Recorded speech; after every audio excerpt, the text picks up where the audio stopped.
Pessoal, bem-vindo. Meu nome é Weder Costa, esse é o canal Spock Monkey e hoje nós estamos aqui recebendo duas pessoas para falar de um assunto que realmente é preciso nós discutirmos, que refere-se à ansiedade e saúde mental. Mas por que eu estou dando tanto ênfase para esse assunto? Porque ele ultrapassa as fronteiras na realidade. Ele não tem uma classe, então você pode ser quantidade excessiva de grana, que você pode estar sofrendo de ansiedade, de saúde mental, e também você pode estar com pouca grana e você também pode estar sofrendo desses mesmos sintomas. Ainda mais com a tecnologia, com essa ansiedade que nós estamos, né? Aí a Ellen sempre fala que todo mundo está no momento que está querendo saber mais que todo mundo, né? Tá uma corrida para ver quem sabe mais. E então, hoje nós vamos ter esse podcast de falar sobre psicologia, né? E todo esse âmbito que ela se refere. E nós temos aí a Ellen, que sempre está junto comigo para comentar, me ajudar nesse processo com os nossos convidados. Nosso convidado é a Jaqueline e o Elton, e eu vou pedir para eles se apresentarem. Primeiro, Jaqueline, se apresentar. Olá, boa noite. Primeiro quero registrar aqui a minha alegria e o meu prazer e a honra de integrar esse espaço que é virtual, que é digital, né? De comunicação, de debate, de reflexão sobre um tema tão urgente e necessário como saúde mental, principalmente nos tempos atuais, né? Relacionado ao campo das tecnologias várias que existem. Então, meu nome é Jaqueline Ferraz, eu sou psicóloga, formada na Universidade Federal de Uberlândia, tenho mestrado em desenvolvimento humano no contexto sociocultural pela Universidade de Brasília, gestão de pessoas, avaliação psicológica, também atuo como psicóloga clínica. Há 18 anos eu sou servidora do Distrito Federal e atuo diretamente na área de saúde mental no trabalho. Sou mãe da Giovana e é uma alegria muito grande estar aqui, especialmente na companhia do Elton, que já é um amigo querido, né, que eu tenho, e tenho certeza que a gente vai ter um bate-papo aqui muito significativo para todos nós. Lembrando, Kelly, que você não comentou do seu livro, né? Ah, sim, eu tenho Seu dois livro. livros publicados. Um se refere à importância dos relacionamentos entre as gerações, né? Eu estudo a longevidade, eu estudo o relacionamento intergeracional. E, além disso, às vezes também eu me coloco aí no lugar de poetisa e tive a oportunidade também de publicar um livro com poemas, Palavras para que as quero. Muito bom, obrigado, Jaqueline. E agora, Elton, se apresente. Olá a todos, um prazer também, assim como Jaqueline, estar ao lado de uma pessoa tão importante como Jaqueline é uma coisa muito importante para mim, né? Nós passamos parte da nossa graduação juntos e com certeza as trocas profissionais são muito enriquecedoras nesse sentido. E obrigado por abrirem esse espaço para falar sobre um tema tão importante, que é justamente a gente tratar a saúde do indivíduo e como a psicologia tem uma vertente de olhar e tratar e trazer, principalmente pontos importantes de melhoria ligados a isso, né? Meu nome é Elton Moraes, né? Também sou graduado em psicologia, mestre em psicologia pela Universidade Federal de Uberlândia e doutor em psicologia pela Universidade Metodista, com imersão na Universidade de Cambridge, lá na Inglaterra, onde eu tive a possibilidade também de desenvolver, nesses mais de 20 anos aí no meio profissional, justamente trabalhando em grandes empresas que lidam com metodologia de avaliação de pessoas dentro do trabalho. Então, eu tive a possibilidade de trabalhar no Hay Group, em Curry, que é uma das maiores empresas de recrutador. Trabalhei com a Mercer, que é uma outra, e tive a possibilidade de, depois da pandemia, abrir minha própria consultoria, no qual eu venho desenvolvendo principalmente práticas de People Analytics, que são análises e indicadores de pessoas dentro do trabalho, e desenvolvendo toda a parte de avaliação de liderança no trabalho. Então, esse tem sido o meu trabalho aí, junto ao meio organizacional e trazendo referências para o meio acadêmico, com publicações e livros e artigos relacionados a esse nosso tema. É um prazer muito grande poder estar aqui com vocês. Grande peso, né? Grande peso. O Elton, eu conheci ele porque nós fomos fazer palestras no Sabiazinho, a convite da prefeitura, né? O Elton, eu tive o prazer de conhecê-lo também. Então, o Ellen, apresentar, agora a Ellen se apresentar, o pessoal já conhece ela aqui, mas é importante para quem ainda Vou não a me conhece. reapresentar. Oi, pessoal. Meu nome é Helene, eu tenho 26 anos, sou uma ativista aí da tecnologia.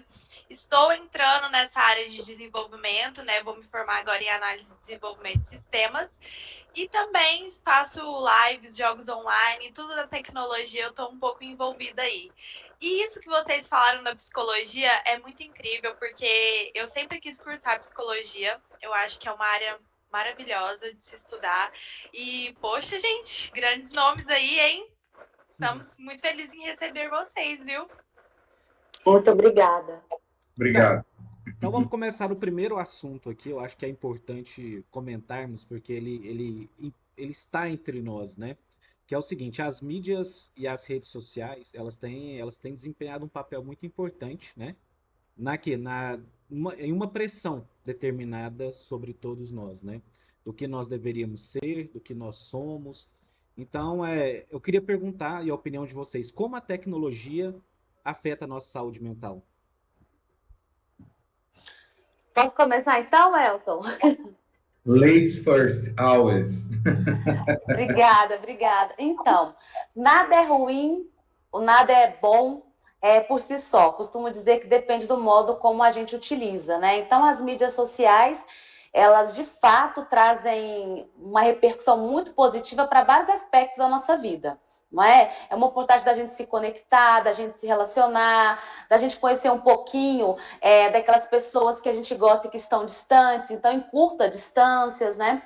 Mas como você disse, Éder, pode ocorrer uma situação em que a gente passe a acreditar que essa vida editada nas redes sociais, ela é concreta, ela é real. Né? E a gente acaba se baseando nessa vida editada, e geralmente ninguém posta algo de ruim que aconteceu, geralmente, né? Ou dizendo que algo que planejou não funcionou exatamente da forma como esperava, que tá bad, que tá triste. No geral, a gente posta que está no restaurante, um prato de comida ali gostosa, uma viagem que a gente faz, né? Um encontro, um reencontro. Então, de fato, é uma vida editada e acaba se criando padrões de beleza, padrões de produtividade, né? Padrões relacionados ao modo de existir, de ser, de se relacionar. E isso pode gerar um aumento da ansiedade, sim, uma pressão muito forte diante dessa vida praticamente perfeita que a gente costuma enxergar nas redes sociais. E isso pode fazer com que a gente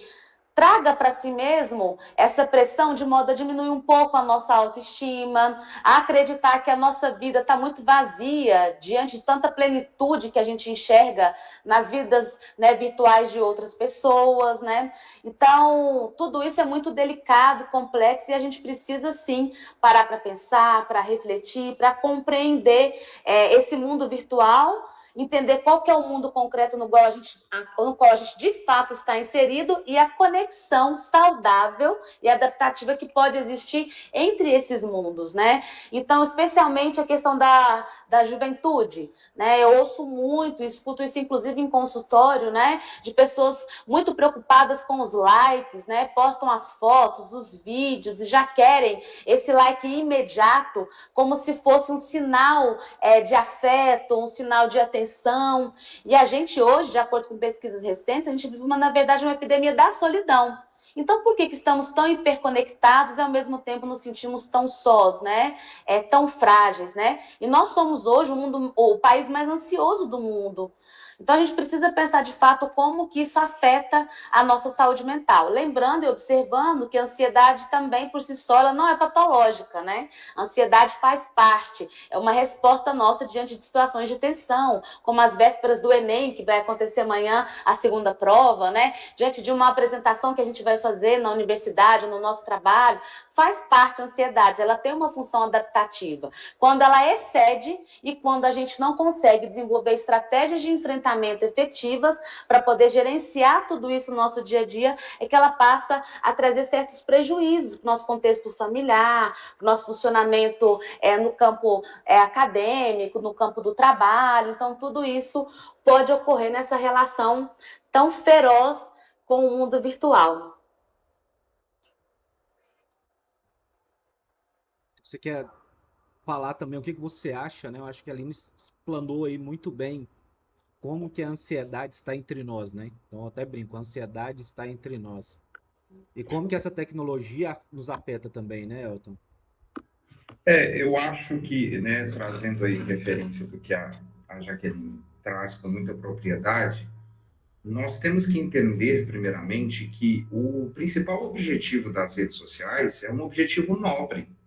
O objetivo de conectar pessoas, o objetivo de ter suporte, o objetivo de ajudar as pessoas, é um objetivo que promove saúde mental nas pessoas, né? Quando eu estou numa situação igual eu estou aqui em São Paulo, Jaqueline em Brasília. Quando nós temos o Instagram e a gente troca elogios pelo trabalho do outro, quando a gente sente saudades e comenta sobre o trabalho do outro, isso é muito, muito relevante para a minha vida e para a vida da Jaqueline. O que a gente começa a entender nesses aspectos é que as redes sociais, elas não elegem idade e nem formas de enfrentamento. Elas jogam tudo lá dentro e a partir daí a gente começa a ter os famosos cyberbullying. O que são os cyberbullying, né? Um comentário sobre o seu tipo de vestimenta, sobre a sua tatuagem, sobre a sua cor, sobre o seu gênero, sobre a forma como você fala. E aí, a partir do momento em que isso se classifica como julgamentos dentro desta rede, você começa a ser afetado de maneira negativa. E este enfrentamento que muitas vezes pega pessoas de qualquer idade ou não preparadas de maneira em ter uma maturidade emocional para lidar com determinadas situações, esses conflitos eles podem somatizar na pessoa e ao mesmo tempo provocar então doenças, né? E aí a partir do momento em que a gente tem uma depressão, a gente tem episódios onde as pessoas podem pensar em suicídios, onde as pessoas podem pensar em frustrações e etc, não sabem lidar e procuram então se automutilar. Então, ou seja, a rede social ela é um mecanismo que provoca o bem e o mal, onde não há separação em relação a isso. Então, como a nossa sociedade, de maneira geral, muitas vezes chegando na clínica ou chegando no ambiente de trabalho, não está preparado para os conflitos, não está preparado para os excessos de ansiedade, os caminhos e a maneira como essas redes provocam elevam todos esses níveis. Elevando esses níveis, a chance de provocar malefícios, para mim, é muito maior do que benefícios. Então, com certeza, teremos e estamos tendo grandes dificuldades de como fazer esses filtros e ajudar a população a ter uma maturidade emocional melhor para lidar com todas essas instâncias que a gente tem aí dentro das redes, que deveria estar dentro de casa e na sociedade, e agora está globalmente espalhado por palavras e opiniões, muitas vezes boas, muitas vezes ofensivas, e aí levando a todo essa questão de estresse. Elton, inclusive eu quero reforçar o que você disse, que qualquer pessoa ao longo do curso de vida pode ter a sua saúde mental afetada. Essa afirmação e esse esclarecimento é muito importante para que todos possamos entender que ninguém está isento em nenhuma etapa, né, do ciclo vital de adoecer emocionalmente, né?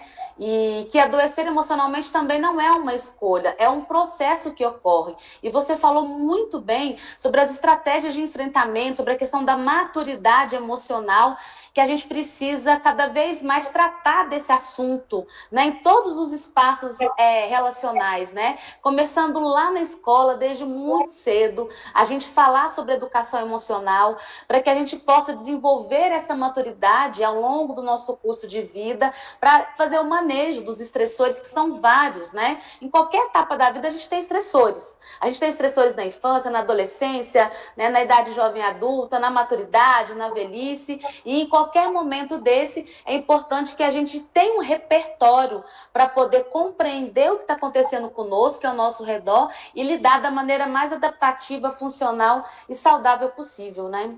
Uma situação que você traz, que eu acho muito interessante, é que se a gente for pegar o histórico desde quando se passou a medir QI, né, o consciente de inteligência, a gente vê que o QI ele vem aumentando, as pessoas têm acesso a mais informações, as pessoas têm acesso a mais estudos, as pessoas têm acesso a uma escolarização melhor. A partir disso, isso afeta a inteligência. Mas, ao mesmo tempo que aumenta a inteligência, como não tem esse enfrentamento, aumenta a quantidade de pessoas que já tiveram algum episódio depressivo. Então, só para a gente poder ter uma ideia, num dos papers que eu passei a ler, a gente tem uma situação de aumento de 83% de jovens de 15 a 24 anos de ter episódios depressivos devido ao impacto das redes sociais. Então, com certeza, a gente está vivendo o primeiro momento onde a saúde mental se tornou mais do que coletiva, ela se tornou globalizada, aonde a gente sente e tem situações com a guerra que está acontecendo em Israel, onde a gente tem situações que acontecem na cidade de São Paulo, na cidade de Uberlândia, em qualquer lugar que você esteja, você está ligado e conectado a tudo. Isso gera na sua mentalidade um desejo de ficar alerta o tempo todo. Isso gera estímulos dentro do teu corpo que não está preparado para tudo isso e, de repente, você tem um burnout, você tem um episódio depressivo, você tem uma situação catatônica, onde isso está provocando mal dentro do seu ambiente mental e físico. Opa.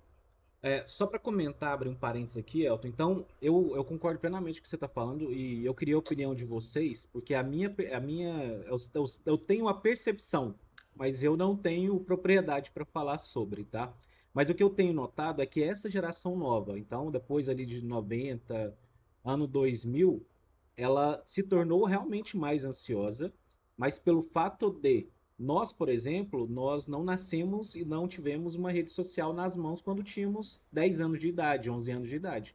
Essa nova geração, por exemplo, a maioria das redes sociais foram ali no ano de 2000. Então elas já nasceram com as redes sociais, já nasceram com a mãe tirando foto da criança, já nasceu com o âmbito da comparação. Então eu acho que essa geração Z, ela se cobra mais, né? Então ela tá olhando ali aquelas imagens, tá olhando uma vida alheia e ela pega e dá um Ctrl+C na vida dela, na romantização do que ela poderia ser e quer implantar aquilo na vida dela de qualquer maneira. Só que isso não acontece, isso não pode acontecer. Por quê? Porque nós sabemos, principalmente que, né, a vida para você, por exemplo, é igual eu brigo aqui no podcast. Eu queria ficar viajando lá para Maldivas, eu queria estar ficando tranquilo sem precisar trabalhar, eu queria comer nos melhores restaurantes, né, postar as melhores fotos, eu queria. Mas não funciona assim. É muito romantizado, né, as coisas. Então, tanto que nós vemos alguns vídeos, por exemplo, que a pessoa tira uma foto, uma imagem e tem outra pessoa ali de observador filmando. Aí depois de tirar a foto, a pessoa tira o riso do rosto. Por quê? Porque era só para aquele instantâneo, só para aquele momento instantâneo. Eu queria entender de vocês, realmente existe essa diferença entre as gerações em termos de ansiedade ou não? Tá tudo igual? Tá tudo igual. Os idosos estão iguais, os jovens estão iguais. Como que é isso para vocês? Como que vocês que são peritos estão vendo essa ansiedade? Porque eu, na minha opinião, eu sei que o Instagram, como conheço todos os códigos que ele faz, os algoritmos, né? Porque eu trabalho com inteligência artificial, eu sei que ele manipula as nossas decisões. Ele manipula para onde nós vamos, ele manipula tudo. Né? Então, e eu sei também que ele não tem responsabilidade sobre nada do que está acontecendo. Ele não se responsabiliza por isso. Mas como que as famílias, né, poderiam mudar isso dentro de casa, vamos dizer assim, né? Principalmente com as crianças que estão nascendo hoje. Hoje eu vejo, por exemplo, uma pessoa nasceu, depois de um ano, o filho dela já está lá com um tablet na mão. Isso é bom? Isso não é bom? Né? Então, dá um telefone para um adolescente de 12 anos, né? Isso é bom? Tem que monitorar ele ou não tem que monitorar os pais, né? O que vocês acham sobre isso? Então, vou deixar você começar, por favor. Tá bom, obrigada. Então, eu tenho lido bastante a respeito e o que eu percebi é o seguinte, que essa geração nato digital, que já nasceu de fato nessa era, né, praticamente sai da maternidade, já rolando o dedinho assim na tela, né, numa tela de acesso a esse mundo virtual, né, ela, de acordo com Eliane Brum, ela traz uma reflexão muito importante, né? Que essa geração, ela tem crescido e tem se desenvolvido dentro de um meio sociocultural, inclusive familiar, que preconiza a felicidade como imperativo, como se fosse um patrimônio já a priori dela, como se já fosse algo já conquistado, que é um direito total e absoluto, essa felicidade que tem que acontecer. Então, essa criança, esse adolescente, eles nascem num momento em que as relações elas se dão de um modo diferenciado, muito distinto daquele que ocorria anteriormente, né? Então, é uma exposição surreal, né? E de altíssima velocidade a diferentes estímulos, informações, dados, tipos de conhecimento, o tempo todo, o tempo todo. E isso sim gera uma cobrança social para que essa geração de fato se coloque mais, se posicione mais, mas muitas vezes se tem experiências de muita frustração, porque essa felicidade ela não é dada. Né? Essa sensação de bem-estar, de satisfação com a vida, de qualidade de vida, isso não está pronto, né? A gente não recebe isso nas mãos, precisa ser de fato construído ao longo da nossa vida e não é algo que permanece 100% do tempo. O que a gente chama, inclusive, de positividade tóxica, né? Que é negar o sofrimento que, de fato, ele compõe a nossa vida, a nossa existência, né? A relação com as outras pessoas.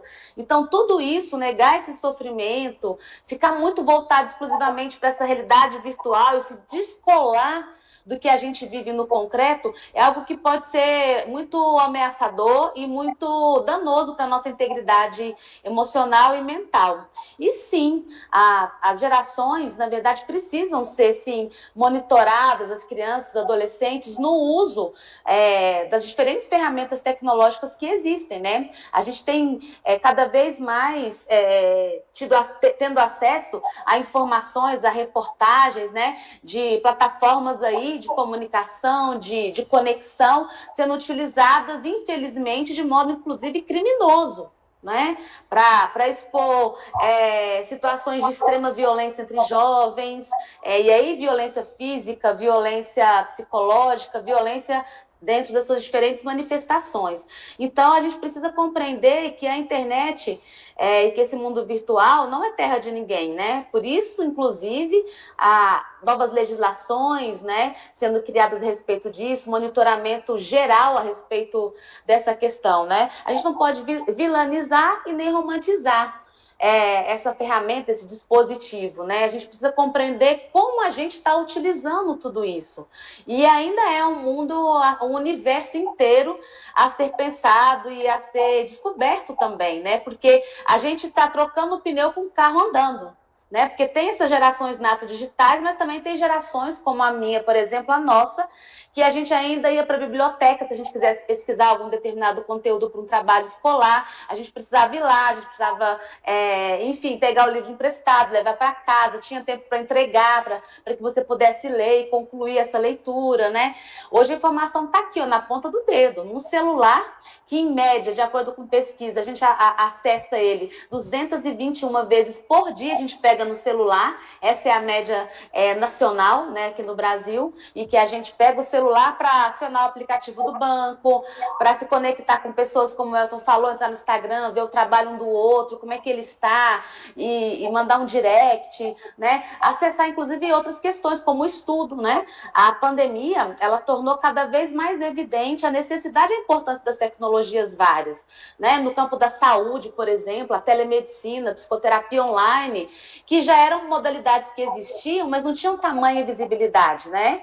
E agora, inclusive, quando as pessoas nos procuram, pelo menos na minha experiência particular, tem procurado muito pelo atendimento online, né? Porque isso facilita N questões, especialmente de logística, né? Para que o atendimento possa efetivamente acontecer, sem prejuízos, né? Em termos técnicos, em termos éticos, porque a gente já tem regulamentação relacionada a isso, né? No campo da educação, por exemplo, né? Está cada vez mais comum esse tipo de situação como agora, em que as pessoas estão já se habituando a tudo isso, né? Não, vamos escutar um podcast, vamos escutar o que eles estão dizendo ali na modalidade online, fazer um curso, uma graduação, uma pós-graduação também na modalidade online. Então, a gente tem muitas vantagens, né? Muitas repercussões positivas dessa ferramenta. tudo a depender do modo como a gente utiliza. E falando sobre a ansiedade, de fato, ela afeta todas as gerações. Mas o que a gente tem percebido, o Elton citou muito a questão, por exemplo, de desfechos trágicos de um adoecimento mental, né? A gente, inclusive, cita como sintoma mais grave de um processo de transtorno mental comportamental, que seria as tentativas e as mortes por suicídio. Elas têm aumentado muito no grupo exatamente que o Elton citou, nessa faixa etária. Né? Mas a ansiedade ela é geral, afeta todas as gerações, embora com manifestações um pouco diferentes, particulares, singulares, mas a ansiedade excessiva ela tem sido muito comum para todos nós. Eu acho muito importante quando a gente traz esse aspecto, principalmente voltado às gerações, que, na verdade, quando a gente está falando de gerações, nós estamos falando de um recorte que a nossa cabeça faz para entender épocas em que as pessoas nasceram e foram afetadas por determinadas situações. E, querendo ou não, a internet é um marco na maneira das pessoas começarem um novo relacionamento. Um novo relacionamento com o trabalho, um novo relacionamento em sociedade, um novo relacionamento de situações culturais e situações que afetam aqui, no caso que a gente está falando da saúde.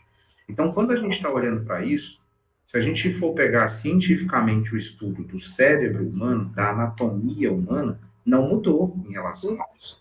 Não é porque se colocou uma internet que o cérebro aumentou ou que teve algum tipo de expansão. Não. A nossa estrutura mecânica, na forma de funcionar, ela é a mesma. Só que o estímulo que foi colocado sobre estas vertentes provocou novos tipos de sinapses, novos tipos de interações no corpo. Né? Tanto quando a gente entende esse processo, a gente consegue, então, visualizar que não é só por causa da geração, mas é por causa dos estímulos que sofrem no momento em que esses aparatos tecnológicos, a rede digital, esse momento que a gente está tendo aqui, que é propício agora devido a tudo isso, são coisas que começam a nos estimular muito.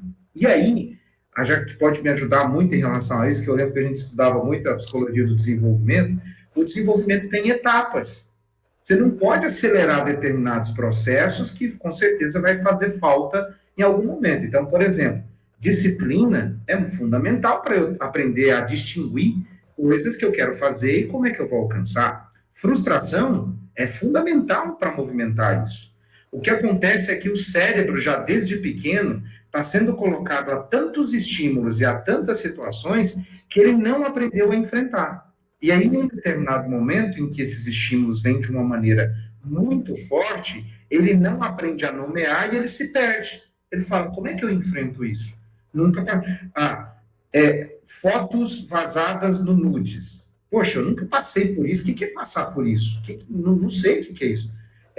Informações minhas disponíveis em qualquer parte sobre meu Serasa, sobre meu CPF.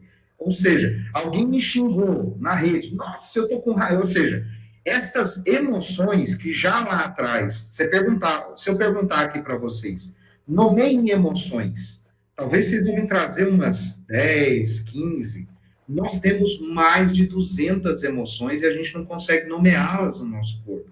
Imagina uma criança, imagina essa nova geração, imagina pessoas que não vivenciaram determinadas coisas. Então, você tem, entre aspas, situações de inteligência muito forte. Eu já aprendi sobre Harvard, sobre Yale, já fui lá na Inglaterra, mas e as suas emoções, que está aqui no seu campo familiar, que está aqui na sociedade que você vive, com quem você se relaciona? Como é que você faz esse contato? Eu sempre brinco que uma situação que o Cortella trazia muito assim, antes de você querer mudar o mundo, mude o seu quarto, né? Então, antes de você querer falar, eu quero ajudar o mundo, ajuda o seu quarto que está lá bagunçado, que não tem disciplina, que não está organizado, que isso é parte importante. Então, ou seja, nós segmentamos as gerações e elas estão em conflito, sim, porque elas passaram por momentos de acondicionamento a esses modelos de maneiras diferentes. Então, elas olham para esse ambiente de maneira completamente diferente. Enquanto meu pai não consegue passar uma tela do Instagram, e agora ele entrou e com 70 anos ele está todo, como é que eu lido com isso? Eu tenho meu filho de 7 anos que dá um baile nele de configuração. Então, você fala assim, puxa vida, é muito discrepante. Mas, em termos de emoções e lidar com o enfrentamento, meu filho é infinitamente mais imaturo do que o avô dele. Então, isso é que constrói essa mentalidade que ainda a gente está tendo, então, pessoas que acabam se frustrando muito rápido, não passando pela frustração, não aprendendo a negociar, não aprendendo a lidar com conflitos, não aprendendo a lidar com coisas que melhoram o ambiente emocional para enfrentamento dessas situações. Então, a rede trouxe alta conexão, mas trouxe para qualquer idade, num momento em que nem todos estão preparados para isso. Nós também, nós não aprendemos, né? Então, por exemplo, os nossos filhos, igual você está citando aí, nossos filhos já nasceram na era digital. Só que nós não nascemos. Então, como que nós vamos ensinar a eles com 5, 6, 10 anos de idade como se comportar, sendo que nós não passamos por isso? Eles estão passando por isso, né? Então, eu acho que vem ainda um monte de coisas que vão ocorrer ainda para das próximas gerações como se comportar com a tecnologia, né? E vocês citaram aí que a tecnologia ela traz um monte de alterações e realmente na pandemia principalmente ela fez isso. E eu queria entrar numa parte aqui com vocês sobre home office, tá? A ansiedade afeta o home office mesmo? O cara tá na casa dele, o cara não tá na empresa, né? Então todo mundo pensa, tá tranquilo ali. Mas será que é isso mesmo? Será que a ansiedade está afetando? Eu tenho amigos, por exemplo, gente, só para vocês terem noção, que começou a fazer home office e hoje ele pegou trauma do barulho de chegada de mensagem do WhatsApp. Porque ele tem medo, ele é pavor, ele tá se tratando em relação a isso. Porque ele brigou muito com o chefe dele, ele condicionou o barulho, o toque do WhatsApp da mensagem chegando com o chefe dele, que tratava ele, queria monitorar até quantas vezes ele ia ao banheiro, só para vocês terem noção no home office. Então, assim, já tem algo sobre isso? Já no meio da psicologia já estão falando sobre isso? Porque eu acho que foi muito rápido, né? Tivemos que aprender, igual acho que a Ellen falou, olha, tivemos que, tava ali o avião, né? Tivemos que aprender com ele voando, mas como que as pessoas estão reagindo a isso? Eu fiz um podcast com um diretor de call center, por exemplo, na época da pandemia. Ele falou assim para mim, Éder, home office é ótimo, mas deixa eu te falar. Você sabia que tá tendo problema? Porque a gente tá subsidiando as pessoas no home office, internet e tudo mais. Só que você acredita que tem marido que tá pegando o dinheiro da internet, tá pegando o dinheiro, tá brigando com a esposa porque ela tá em casa o dia todo só trabalhando e não tá limpando, porque na cabeça dele a esposa ainda tem que ficar limpando a casa, né, sozinha, e trouxe um monte de problemas, né? Mas como vocês estão vendo isso, né, tipo, esse home office, né, o trabalho de home office está afetando mais as pessoas ou não? Ou não? O que vocês me falam sobre isso? Porque as gerações nós já entendemos que está afetando todas, né? Então a tecnologia está afetando todas as gerações. Sim. Agora, em home office, no mercado de trabalho, para quem está nos ouvindo aqui, esse podcast vai ser disponibilizado no LinkedIn, onde a sua grande maioria de pessoas trabalham de home office ou trabalham híbrido, tá? E eu recebo muitos relatos, gente. Assim, muitos relatos de depoimentos de pessoas falando que são pressionadas pelo chefe, não têm condições para trabalhar de home office, são cobradas como se tivesse condições, né? Então, como que isso está mexendo na ansiedade e até no convívio familiar, tá? Porque às vezes, por exemplo, a pessoa às vezes a pessoa fala, tá de home office, tá tendo mais tempo para divertir e lazer. Mas será que é mesmo? Será que ela não fica ali desde as 8 horas da manhã até meia-noite trabalhando? Ela tá trabalhando mais, na verdade? O que vocês acham? Jaque, eu vou trazer um contexto aqui, depois você me complementa, claro, por favor, né? O Éder, eu acho que o home office é um buraco dentro de uma dimensão gigante chamada relação de trabalho, tá? E aí eu acho que é um mecanismo que eu tenho trabalhado aí durante vários anos com várias empresas, né? E atuando, posso dizer que eu já conheço a maioria da cultura das empresas do Brasil pelo fato de ter sido consultor de várias delas e ainda continuar esse trabalho. E hoje, com o trabalho de indicadores, isso aflora muito. Por quê? O problema em si não é home office. O problema em si é como é que as empresas encaram o que são os seus indicadores de produtividade, o que são os seus indicadores de desempenho, né? Quando você tem uma liderança nociva, que entende que desempenho é o cara estar disponível na sua mão de obra 24 horas por WhatsApp, por mensagens, etc., ele está ultrapassando o que é home office para ele poder entender que aquilo é produtividade para ele. Então, nesta situação dos indicadores de trabalho, as empresas ainda têm um trabalho gigante para saber lidar com gente, né? Só para você ter uma ideia, quando o indivíduo adoece, né, a gente está falando que o indivíduo vai ofertar um atestado de depressão ou de burnout, etc., ele é julgado como fraco dentro do ambiente de trabalho, né? Então, ou seja, aqueles que adoecem são descartados desse movimento de business. Porque business é o quê? É o investidor que coloca dinheiro, tem um prazo para esse cash flow acontecer e eu preciso fazer os caras trabalharem.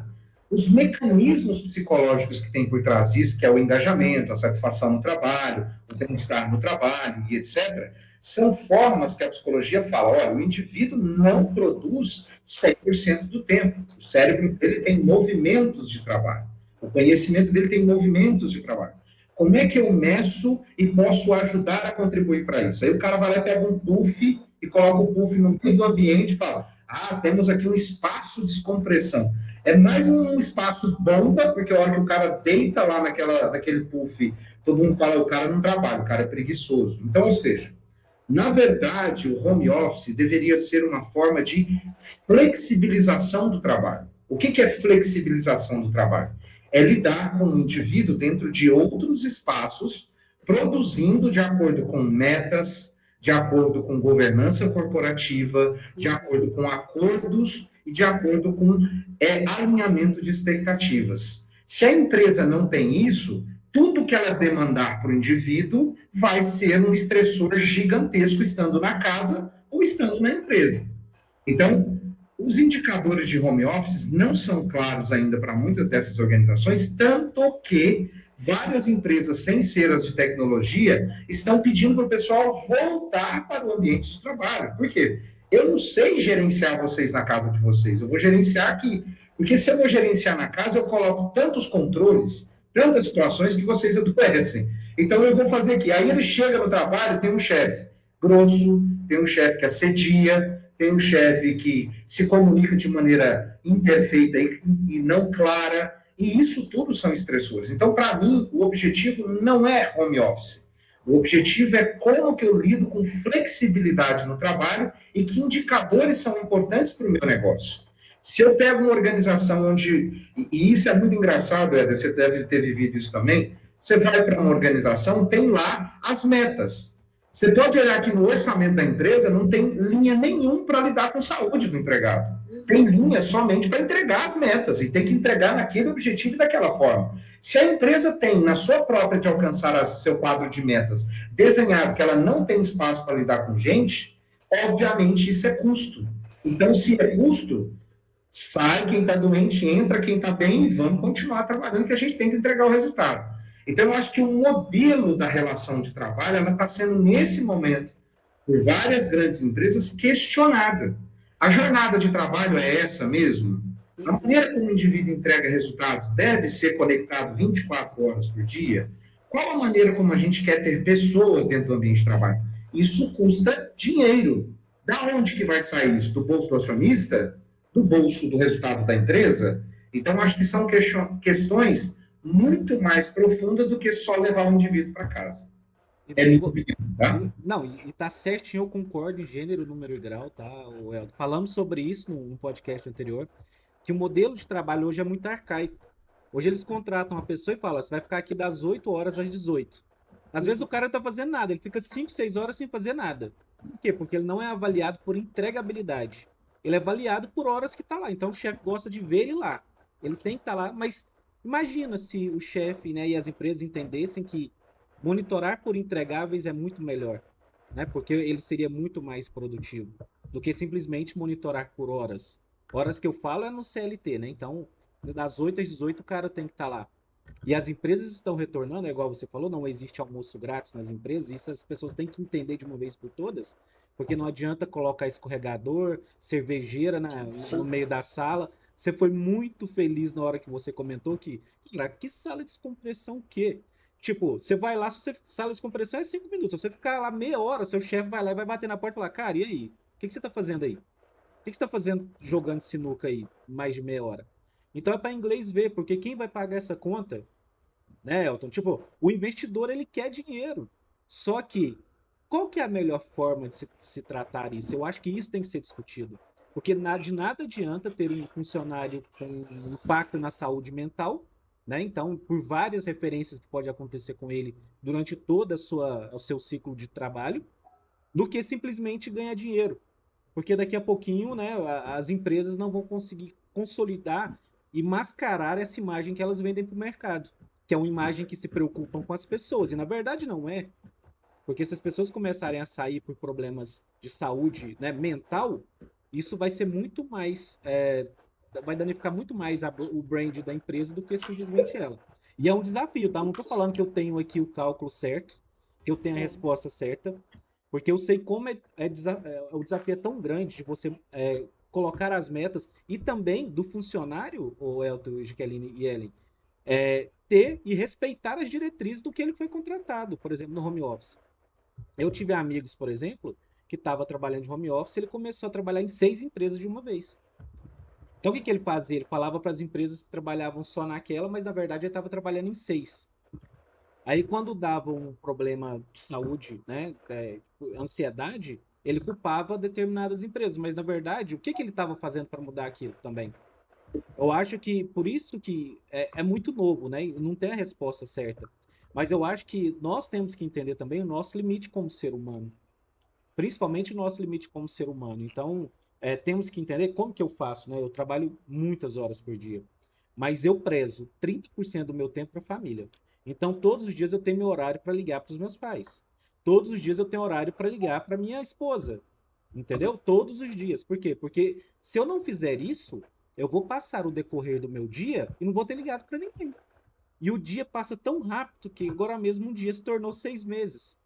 Agora mesmo 6 meses se tornou um ano e eu não liguei para ninguém e eu fiquei só no trabalho e depois a empresa vai me demitir. Então, por isso que é bom falar desses casos onde a empresa não está preparada, mas nós também, se não nos adequarmos a essa rotina, nós podemos sofrer muito mais. E eu também sei que é difícil, porque a pessoa precisa do salário, ela precisa do emprego. É uma conta que às vezes não vai fechar. Eu sei que, né, Uhum. eu não estou romantizando aqui, porque é difícil mesmo. Então, Elton, só parênteses antes da Jack falar, mas, cara, concordo com você em gênero, número e grau que as empresas precisam adotar novas medidas para novos tempos, Sim. né? As pessoas não tem mais esse negócio de, eu quero ver todo mundo ali sentado nas cadeirinhas, nas PAs de atendimento, porque eu mando e eu como gestor, quero passar nesse corredor aqui e todo dia chegar, né? Cara, não existe mais isso. Estamos em outra época, né? Uma época globalizada de comunicação. Hoje em dia, igual você falou, Elton, você tá em qual cidade, você falou? São Paulo. São Paulo. A Jack está em Brasília. Nós estamos em Uberlândia. Eu já fiz podcast com pessoa que estava no Canadá. Então, assim, cara, é assim que funciona. Então, mas essa geração, por exemplo, que estava acostumada ao escritório, que simplesmente veio ali depois da Segunda Guerra, né, que era aquele sonho americano de ter uma empresa com várias pessoas, contratações e tudo mais, de pessoas físicas, mudou. Hoje tudo mudou.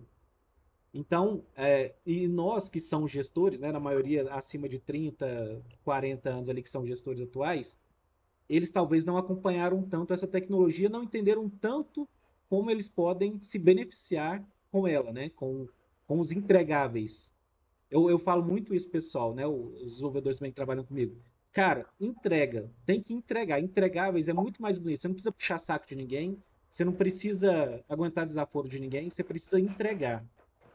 Você foi contratado para fazer aquilo? Entregue, né? Entregue. Faça a sua parte. Entregue. Se não der certo, aí é outros 500, mas entregue o que você foi contratado, né? Mas é isso, é só um parênteses para falar que realmente as empresas não estão preparadas. Desculpa, Jacques, só um dado, né? Você falou muito de contact center. Eu fiz recentemente um trabalho com contact center, aonde eles queriam verificar qual que era a forma com que as pessoas eram promovidas dentro desse ambiente de trabalho e que eles queriam fazer essa promoção por meritocracia, dando oportunidade aqueles que tivessem maior autonomia, maior iniciativa e, por isso, tivessem maiores desempenhos. Quando a gente traz todos os 50 indicadores que eles tinham lá dentro do Contact Center e transforma isso numa linearidade, mostra que quem obedece o chefe, entrega todos os relatórios, executa o que o chefe pediu é quem cresce.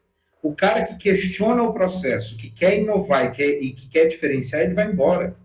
Então, ou seja, tem um poder da cultura condicionando essa forma de produção. Então, se a empresa não parar para questionar sua cultura, seus modelos, seus movimentos, ela vai continuar recompensando formas de colocar as pessoas em formas. E aí, a gente vai continuar com esses modelos que nós temos hoje. E eu queria falar uma coisa aqui para vocês, que eu acabei de ver, eu entrei aqui de novo para conferir aqui, que eu estou no computador, e realmente, tem uma empresa aqui de Uberlândia que ela está oferecendo a mesma vaga, tanto home office como presencial, e tem muita discrepância no valor salarial das duas vagas, entendeu? Até mesmo de benefícios. Então, a presencial ela é mais valorizada, sim. Isso que você falou, Elton, eu passo por isso porque, como eu falei, eu estou procurando meu primeiro emprego na área de desenvolvimento e as empresas, elas pregam muito na hora da entrevista que elas querem pessoas questionadoras, pessoas que desafiam a empresa, pessoas que são diferentes, que pensam fora da caixa, mas, na verdade, quando realmente a pessoa questiona, a pessoa, né, fala, e se a gente fizer de outra forma e tudo mais, ela é posta de lado. Eles valorizam realmente, a realidade eles valorizam pessoas que seguem regras e que fazem de acordo com o que a empresa pede, e não as pessoas que são desafiadoras, inovadoras e tudo mais, né? Eu acho que pode ocorrer, Jack, eu já vou deixar você falar, tá? Tá É bom. só porque esse assunto de home office é um assunto que eu discuto ele em quase todos os podcasts, porque eu acho muito interessante. Eu quero muito aproveitar vocês aqui, que são especialistas, porque na verdade eu sou o cara que opina, né? Então eu tô opinando sobre algo que eu tô vendo, mas eu não sou especialista, eu não tenho propriedade para falar. Eu só tenho a minha percepção. E percepção, igual eu falo, percepção todo mundo pode errar, né? Porque é uma percepção. Você tá percebendo alguma coisa. Mas o que eu quero falar para ela falou das vagas, né? É interessante notar que cada vez mais as pessoas não querem mais home office. Elas não querem mais home office, tá? Elas querem que as pessoas retornem. E esse trabalho, esse trajeto, esse modus operandi de oferecer menos para uma vaga de home office e oferecer mais para uma vaga presencial, eles estão dizendo, olha, aqui nós temos home office, mas você que não quer vir. Então as empresas elas estão utilizando, eu acho que uma máscara para simplesmente falar, olha, você quer home office? Beleza, mas você vai receber metade do salário. E é óbvio que a pessoa não vai querer, né? Porque a faixa salarial dela é outra, né? Então ela fica condicionada a aceitar o presencial. E o presencial, a pessoa tem que pegar um ônibus ou o próprio carro e ficar 2 horas no trânsito para chegar no trabalho, entendeu? Faz parte do jogo. Eu sei que faz, gente. Eu sei que faz parte do jogo. Tem que chegar mesmo. Mas, cara, se a pessoa tem condições de trabalhar home office, por que não? Se a pessoa não tem um trabalho físico, que eu acho que tem profissões que realmente são trabalhos físicos, elas têm que estar lá na empresa mesmo. Existem profissões que não tem como ser home office. Mas a maior parte das profissões podem ser sim home office, gente. E por que não, né? Porque vai no orgulho, eu acho, vai em outros setores aí que afetam. Então nós estamos retornando, está o fim do home office, mas eu acho que isso vai trazer muito mais problemas do que o pessoal imagina. Na verdade, pessoal, eu concordo muito com a reflexão inicial provocada pelo Elton, que fala que, na verdade, é algo anterior ainda à modalidade remota, né, de trabalho, né? Porque a relação que a gente estabelece com o mundo do trabalho que precisa ser pensada, né? Porque o que a gente vê ainda são modos de funcionar bastante tayloristas, fordistas, mesmo uma maquiagem de uma empresa legal para se trabalhar, né? Que tem essas salas, que inclusive o Mário César aqui em Brasília, de acordo com os estudos dele da relação trabalho, saúde e doença, chama essas iniciativas, né, de fazer uma massagem, sala de descompressão, fazer uma dancinha ao longo da jornada de trabalho de ofurô corporativo, né, que seria, na verdade, cuidados, vamos dizer assim, paliativos, medidas muito imediatas, de curtíssimo prazo, para aliviar uma certa tensão, um certo estresse ali, para que o trabalhador ou trabalhadora suportem o insuportável. Então, na verdade, são iniciativas, inclusive chamadas muitas vezes de programas de bem-estar, saúde, qualidade de vida no trabalho, que servem muito mais para oprimir o ser humano que trabalha, que atua naquele contexto laboral, do que de fato para fazer com que ele desenvolva todos os fatores de proteção à sua saúde global, incluindo aqui, obviamente, a saúde mental. Então, esse furor corporativo é muito comum, porque fica bonito nas fotos, né? Fica interessante colocar no relatório, mas fato é que a causa principal hoje, às vezes ela está em segundo, terceiro lugar, mas também em primeiro lugar no ranking de absenteísmo, afastamento do trabalho por motivos relacionados à questão do adoecimento, estão vinculadas a transtorno mental e comportamental. A gente tem depressão, a gente tem os transtornos de ansiedade, a gente tem as dependências químicas e por aí vai. Então, o síndrome de burnout, como bem citou o Elton, né? Então, a gente percebe que essas tentativas, né, de maquiar, de tornar mais bonito, né, ou bonitas, né, as intervenções e protocolos a princípio de qualidade de vida no trabalho, elas são incipientes, não correspondem à realidade.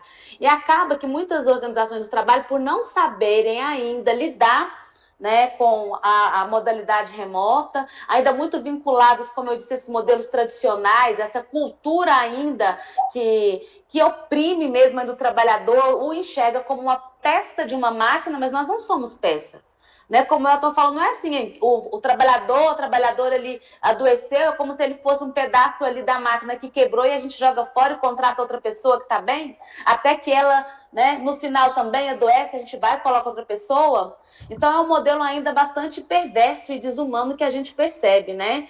O Christophe Dejoux, que ele é médico, psicanalista francês e estuda a partir da abordagem que ele criou, psicodinâmica do trabalho, ele enfatiza, a gente precisa identificar, reconhecer qual é a cultura organizacional de fato e promover mudanças profundas dentro desse contexto. E não vai ser a curto prazo que vai ocorrer, mas a gente precisa enxergar de fato quais são os objetivos daquela organização do trabalho, né? Em todos os aspectos. E que o trabalhador e a trabalhadora são seres humanos em processo de desenvolvimento, que tem outras áreas da vida que precisam ser também contempladas, como o tempo com a família, o tempo de lazer, o tempo para si mesmo, entre outros tempos vários que trazem, sim, saúde, bem-estar e qualidade de vida de verdade, né? Concretamente, no nosso dia a dia, promovendo a nossa saúde de modo global. Então, a gente precisa compreender que essa mudança é necessária ser feita, né? E o que a gente observa nas organizações que ainda mantêm esse modelo de trabalho remoto é que elas tentam utilizar dispositivos de controle, de fiscalização absurdos, extremamente absurdos, né?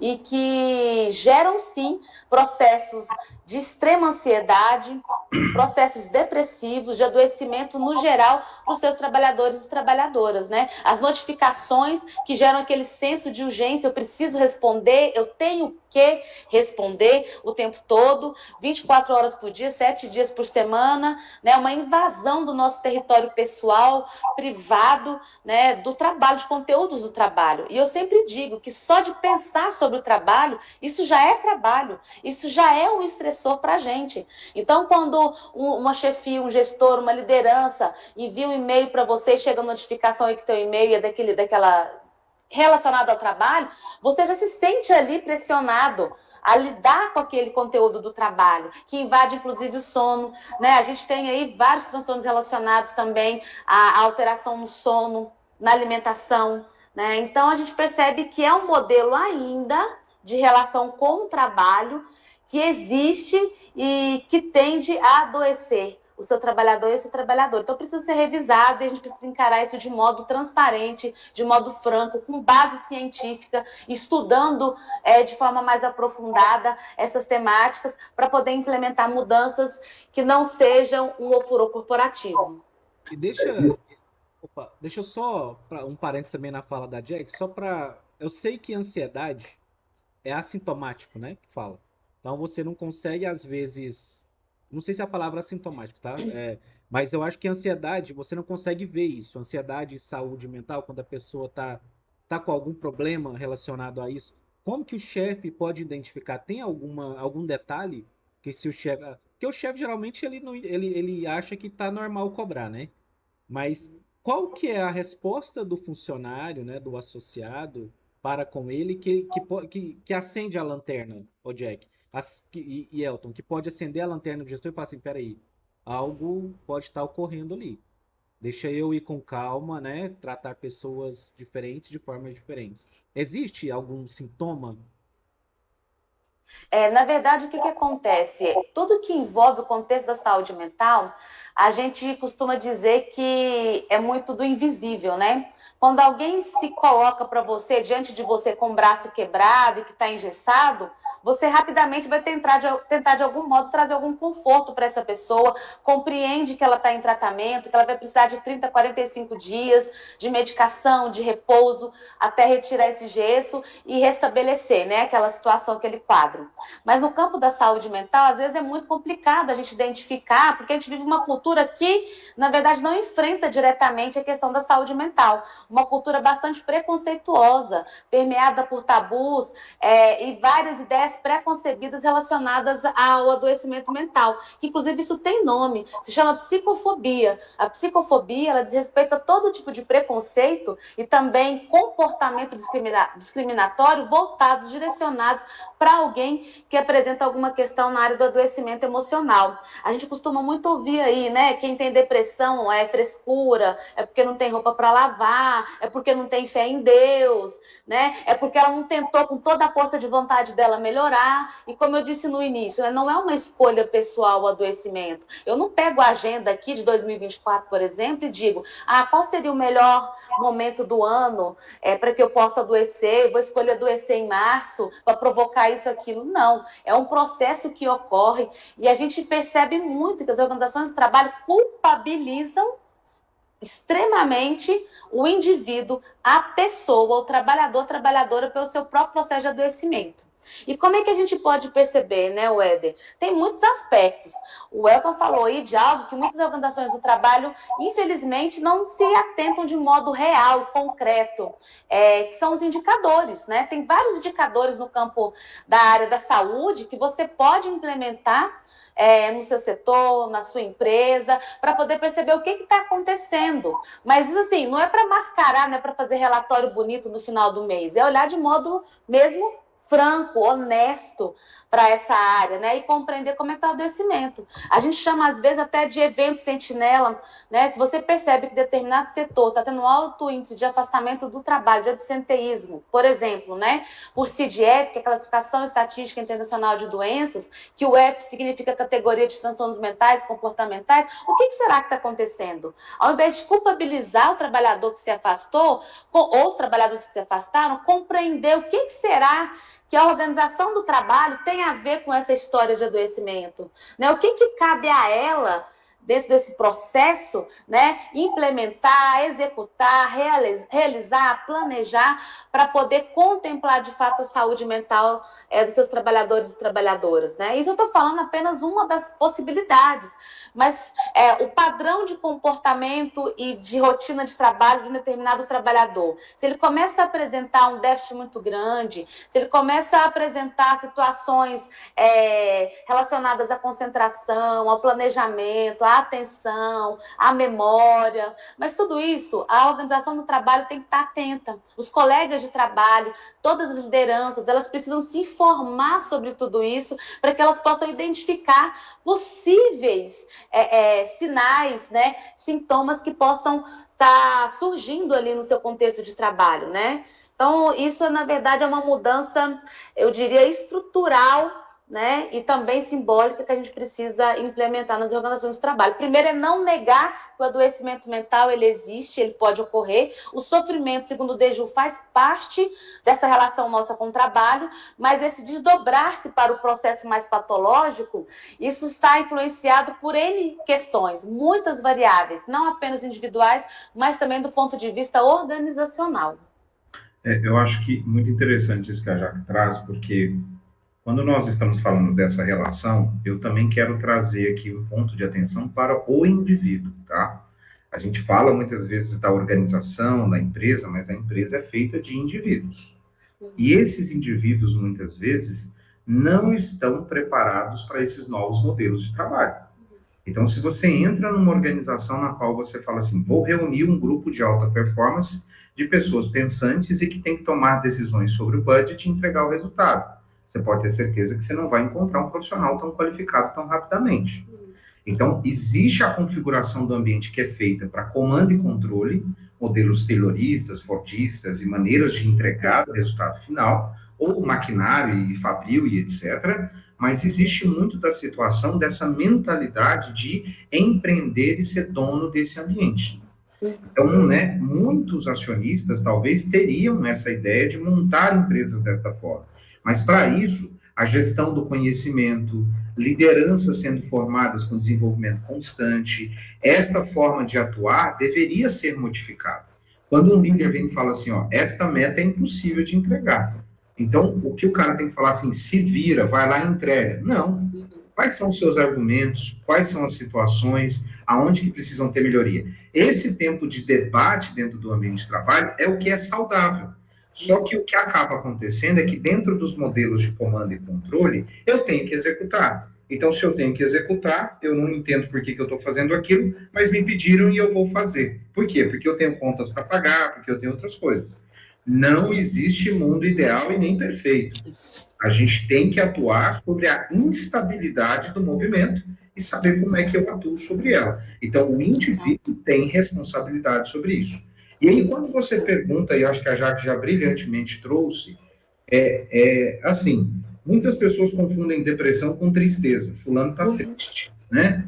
Na verdade, depressão e outras doenças a mais, elas começam a mostrar quando você está conversando com a pessoa, ela tem olheiras em excesso, ela chora no ambiente de trabalho, no banheiro e volta, ou os olhos inchados, ela tem uma irritabilidade em excesso, ela começa a discutir com os colegas do nada, ela começa a ficar no canto, não participa das reuniões.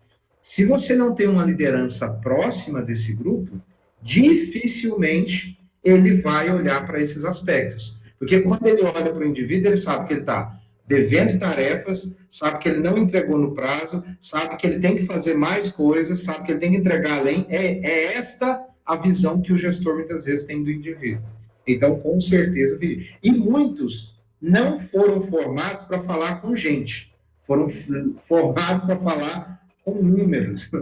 E aí, a hora que ele olha para o número, o cara não está entregando, ele pergunta assim, você está bem? Aí o cara fala, não, estou bem, né? Não, ele não está bem, mas a resposta dele é só verbal, ele não consegue ter uma conexão com o físico, ter uma conexão mais global. E aí, dificilmente. Tem um livro chamado assim, Virei Líder, e agora?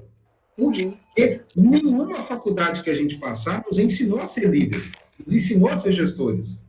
Então, quando você é um ótimo técnico, entrega muito bem, alguém fala assim, parabéns, você virou líder, está ali a sua equipe. Você fala, meu Deus, esse povo fala, esse povo tem diarreia, esse povo tem dor de cabeça, ou seja, eu tenho que aprender a falar com gente. Então, essa é uma grande dificuldade que a gente tem nos modelos de trabalho. É perfeito, Elton. Inclusive, eu já ouvi de modo recorrente a frase, olha, caramba, me colocaram aqui como gestora, mas assim, eu não gosto de lidar com pessoas, eu não gosto de lidar com gente. Eu não sei como eu vou fazer, né? Porque, como você disse, é um ser humano que está ali na sua frente, né? E o Dejura, ele indica muito que para a gente construir novos modelos mais saudáveis, né, de relação com o trabalho, que a gente escute os trabalhadores e trabalhadoras, que o Elton colocou, né? Alguém que passe por uma formação, né? Que tente, mesmo com dificuldade, estar próximo das pessoas ali, dos trabalhadores e trabalhadoras, e que promova espaços institucionais de fala e de escuta.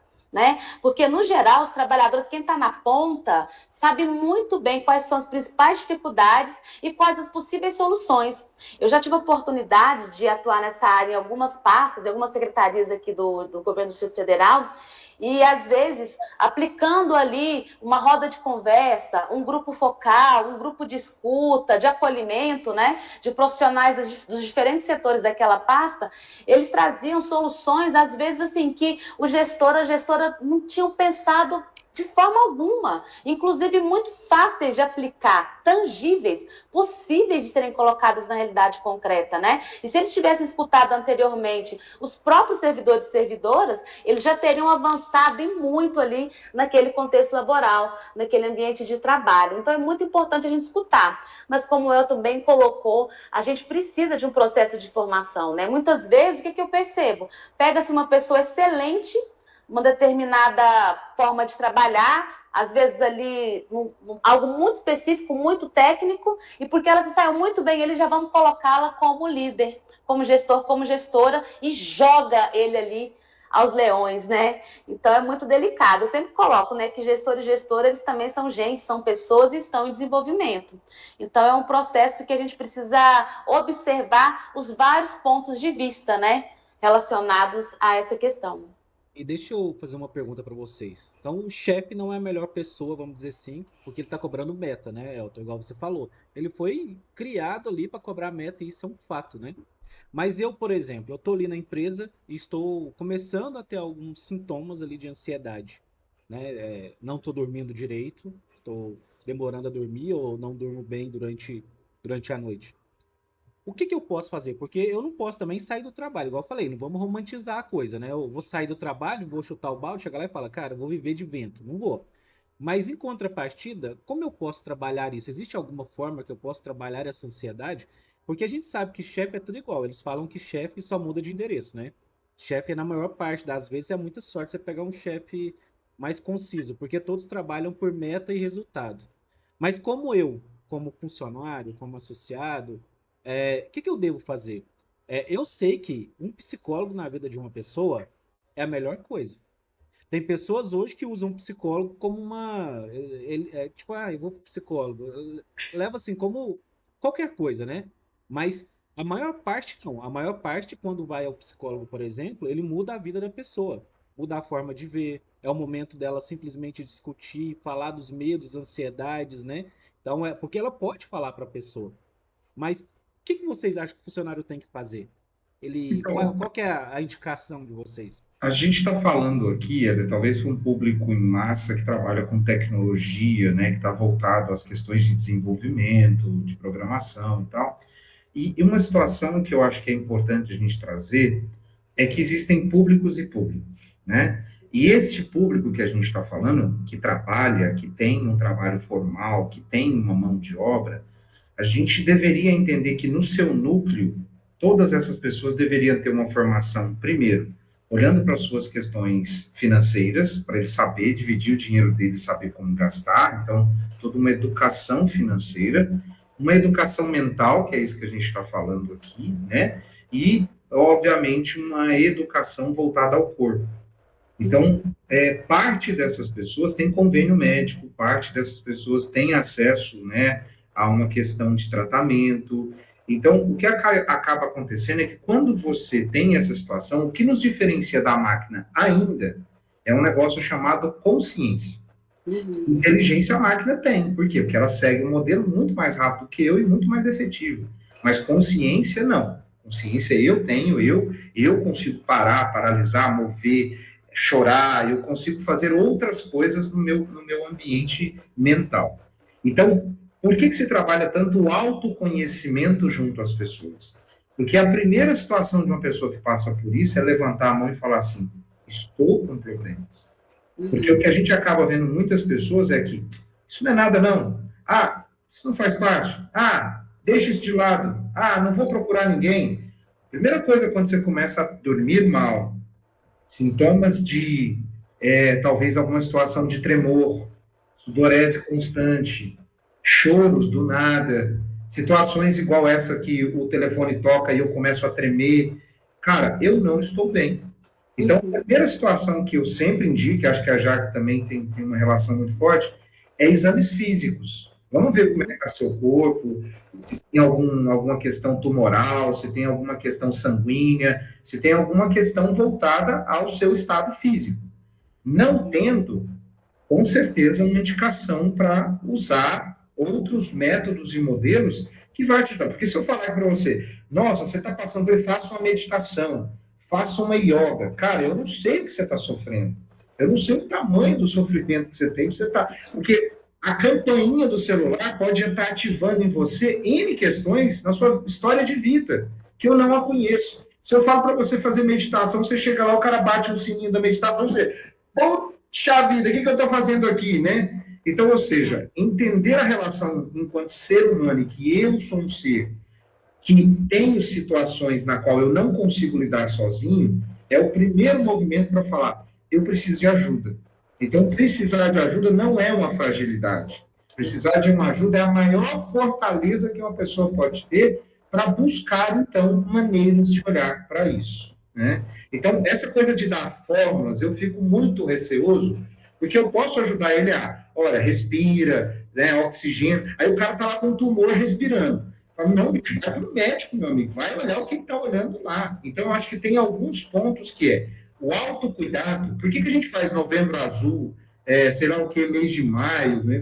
O quê? As pessoas não vão se olhar, não vão se tratar. Então, elas precisam entender que isso faz parte do meio holístico da vida dela. Se ela não entende isso, ela já tem um problema de autoconhecimento, que ela não se cuida. Então, nós temos aí essas vertentes que eu acho que é só um pouco de provocação que eu queria trazer aqui, a Jaque pode me ajudar a complementar isso. Mas, Elton, o quão bom é falar com especialistas, né? Então, por exemplo, na hora que você estava no decorrer do seu discurso, eu pensando aqui, né? Ouvindo atentamente e pensando, pô, é verdade, como que eu vou pedir para a pessoa meditar, sendo que ela nem fez um exame clínico, né? Se ela realmente tem alguma coisa no corpo, né? Tipo, cara, sensacional. Sensacional. Muito obrigado, Elton, pela sua atenção. Inclusive, Éder, é muito comum que quando as pessoas nos procuram, inclusive no consultório de psicologia, a gente orienta essas pessoas a fazerem uma avaliação médica, né? Porque às vezes não é depressão em si, ela está com uma fadiga, um cansaço, ela está desvitalizada, está sem ânimo, e às vezes é em decorrência de uma questão do próprio corpo, né? De uma questão fisiológica, de funcionamento. Então a gente sempre pede que a pessoa faça um check-up geral para a gente também observar essas questões. O Quantum trouxe para a gente de fato o que é mais recomendado, né? Que você procure também investigar as áreas da vida, inclusive a física, para saber como é que está funcionando. Porque a gente não tem como a gente patologizar tudo do ponto de vista do adoecimento mental, né? Falar que tudo é depressão, que tudo inclusive isso é muito comum hoje, né? A gente rotular, é porque é TDAH, é porque é bipolar, porque é isso, porque é aquilo. Então a gente precisa tratar o tema com muita responsabilidade, compromisso e expandir a nossa consciência, que foi o que o Elton colocou, né? Que é justamente o processamento da informação, do conhecimento, de modo a aprender de fato algo com isso e aplicar na nossa realidade.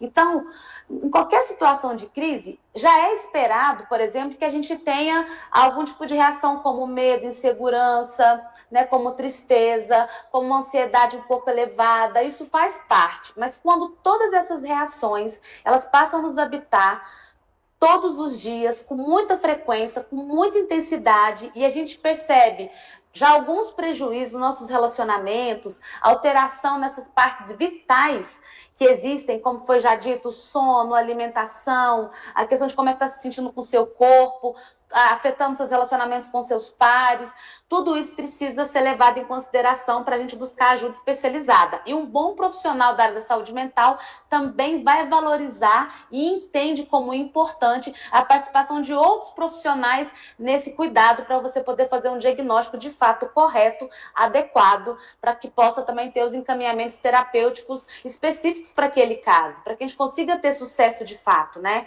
Então é muito importante. Mas o que foi colocado pelo Elton também é isso, é pedir ajuda.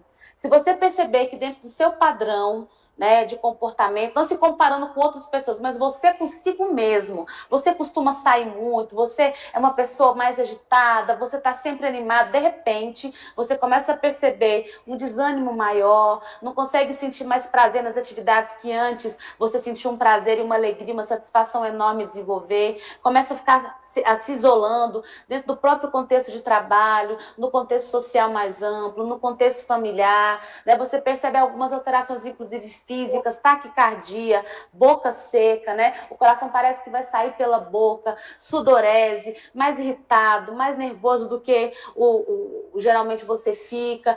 Tudo isso são alertas que a gente pode considerar, né, importantes para buscar um apoio e uma avaliação especializada, né?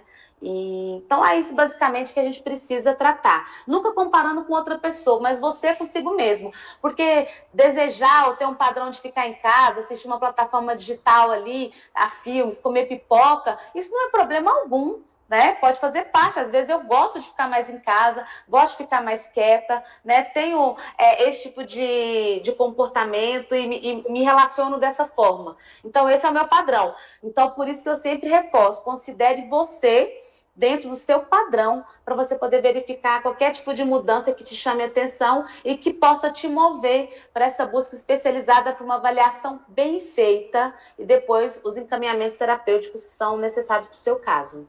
E eu vejo muito também que quem tem rido, tem um sorriso largo em relação a isso, né? Para a gente falar que é a indústria farmacêutica. Porque a indústria farmacêutica sempre buscou a pílula da felicidade, né?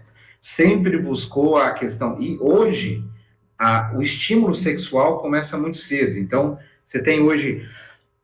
Eu lembro que quando saiu o Viagra, nossa, não sei o quê. Gente, tem adolescente de 15, 14 anos tomando Tadalafila.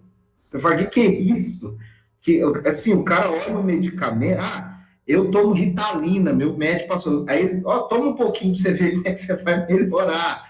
Você fala, gente, que loucura da medicação também. Então, assim, essa coisa de ir na farmácia e comprar qualquer coisa para aliviar a minha dor é uma fuga que acontece muito na nossa sociedade. As pessoas são da fuga da mentalidade de que o remédio cura.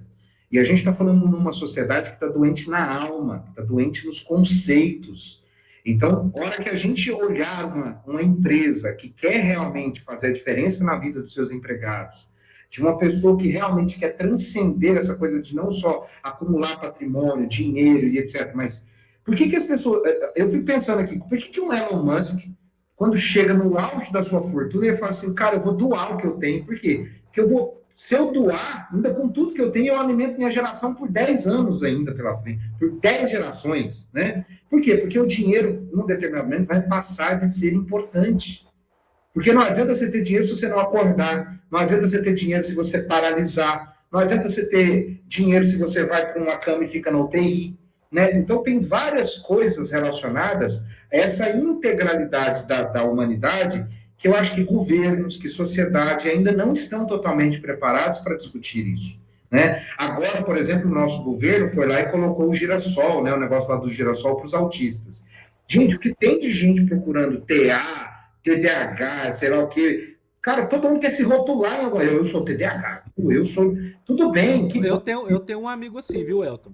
Ele pegou e falou pra mim, Éder, eu tô com TDAH. Eu falei, cara, mas beleza, quando você foi ao médico? Ele falou, não, eu fiz um teste ali no Instagram. Eu falei, pô, cara, aí você tá, né? Então, esse medo dos diagnósticos e da medicação como forma de cura e de salvação, para mim é, de novo, uma nova religião. Né? Não que eu tenha nada contra a religião, eu estou dizendo que entrar dentro de uma religião de forma cega é a mesma coisa de você fazer nada por você. Então, esse papo, eu acho que ele é muito integralizado e ajuda as pessoas que vão assistir e poder trocar informações, é que, assim, nós somos um ser que passamos por instabilidades em toda a nossa vida. O quanto que eu estou preparado para poder lidar com essas instabilidades. Exatamente.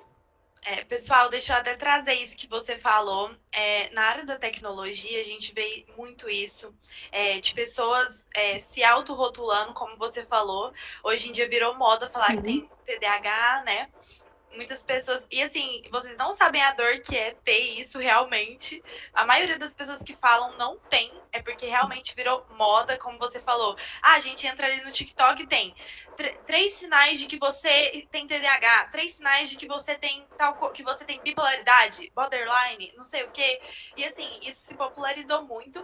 E quando você falou da Ritalina, eu me identifiquei. Porque a primeira coisa, quando eu entrei na programação...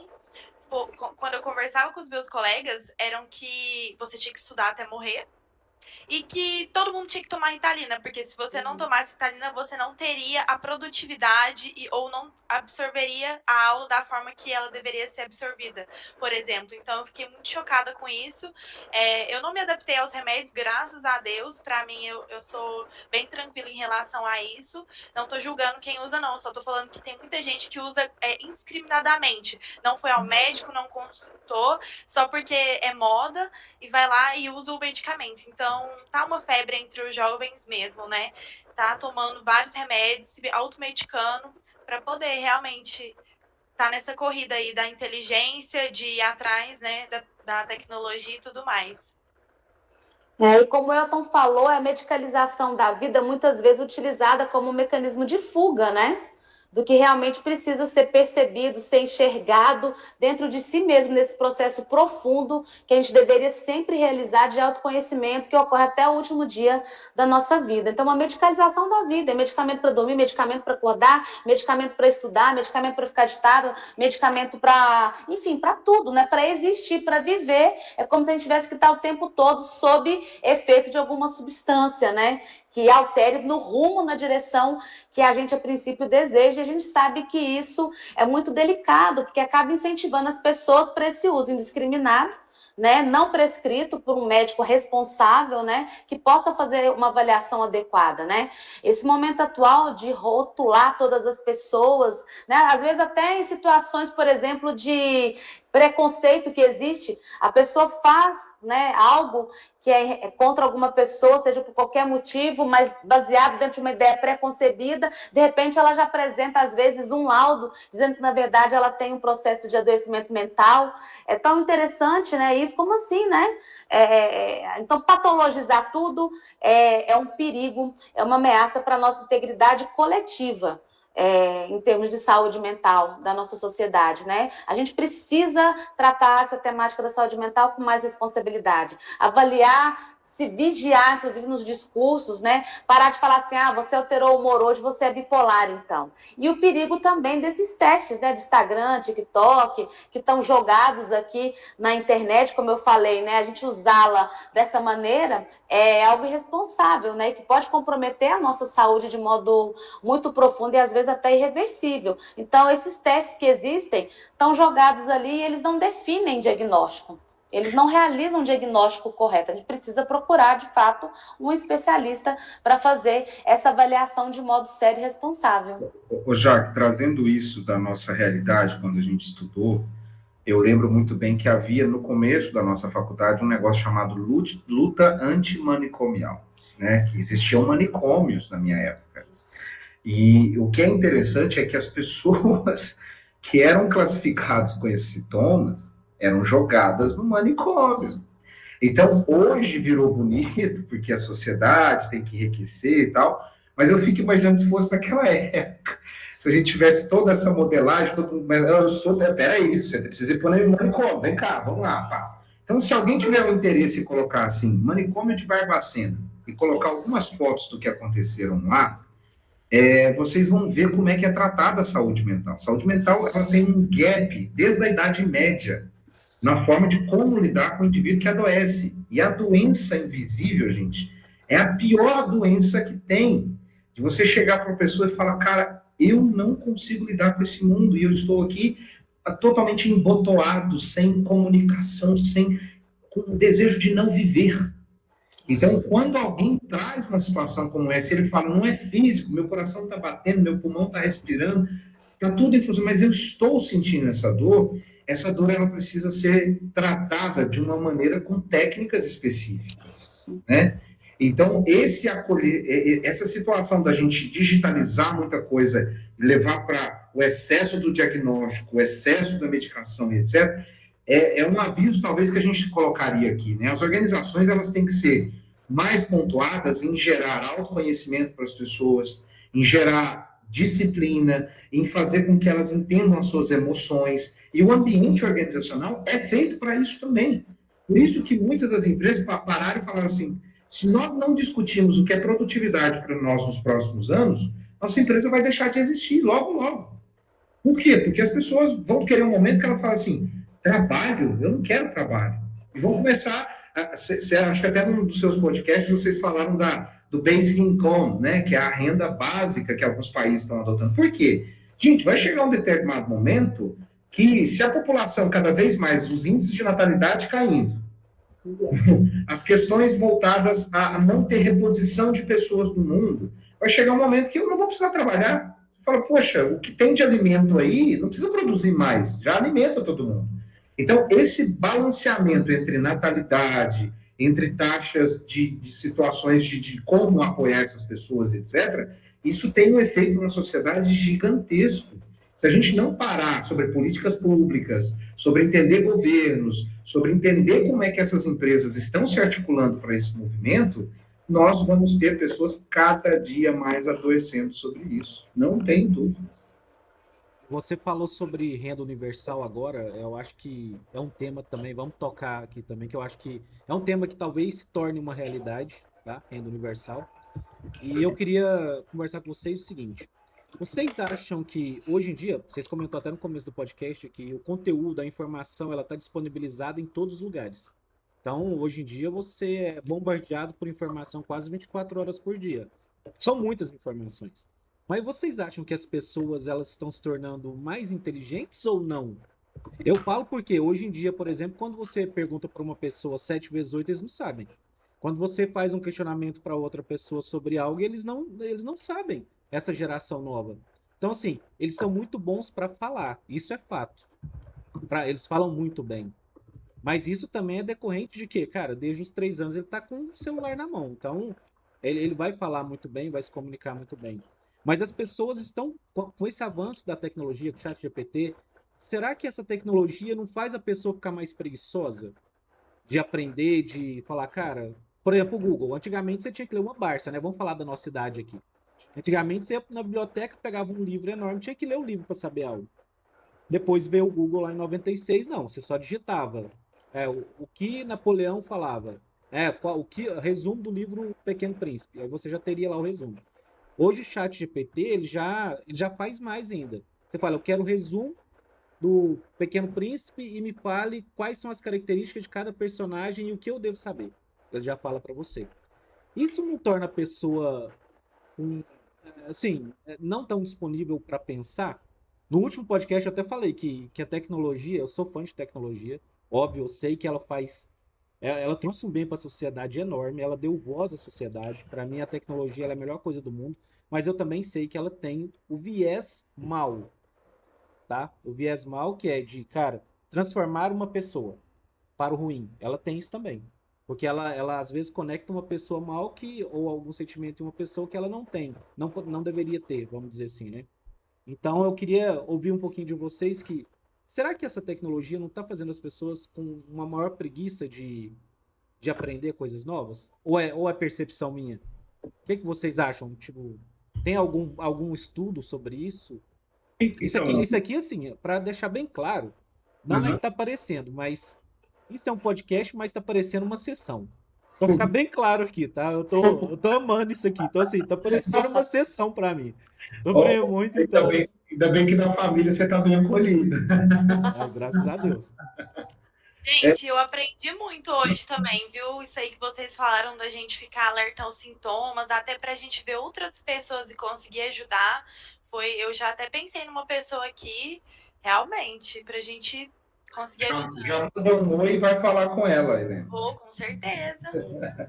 E aí eu acho que isso que você está falando também é muito importante, que assim, conversa de amigo, conversa de bar, é um momento terapêutico, mas não é terapia. Isso tem que ficar muito claro, né? Muita gente acha que conversei com meu amigo, estou agora melhor. Não, gente, terapia tem técnicas, tem estudo, tem ciência por trás que ajuda as pessoas nesse encaminhamento e nesse melhoramento, né? Então, a gente não pode misturar algumas dessas coisas. Agora, quando você fala em relação à inteligência, Éder, eu acho muito importante o fato da gente entender que inteligência não é uma única coisa. Se a gente pegar o Gartner, né, que escreveu Inteligências Múltiplas, nós vamos entender que a inteligência é multifacetada em lógica matemática, inteligência verbal, inteligência intrapessoal, espacial, corporal, musical. Então, são várias inteligências.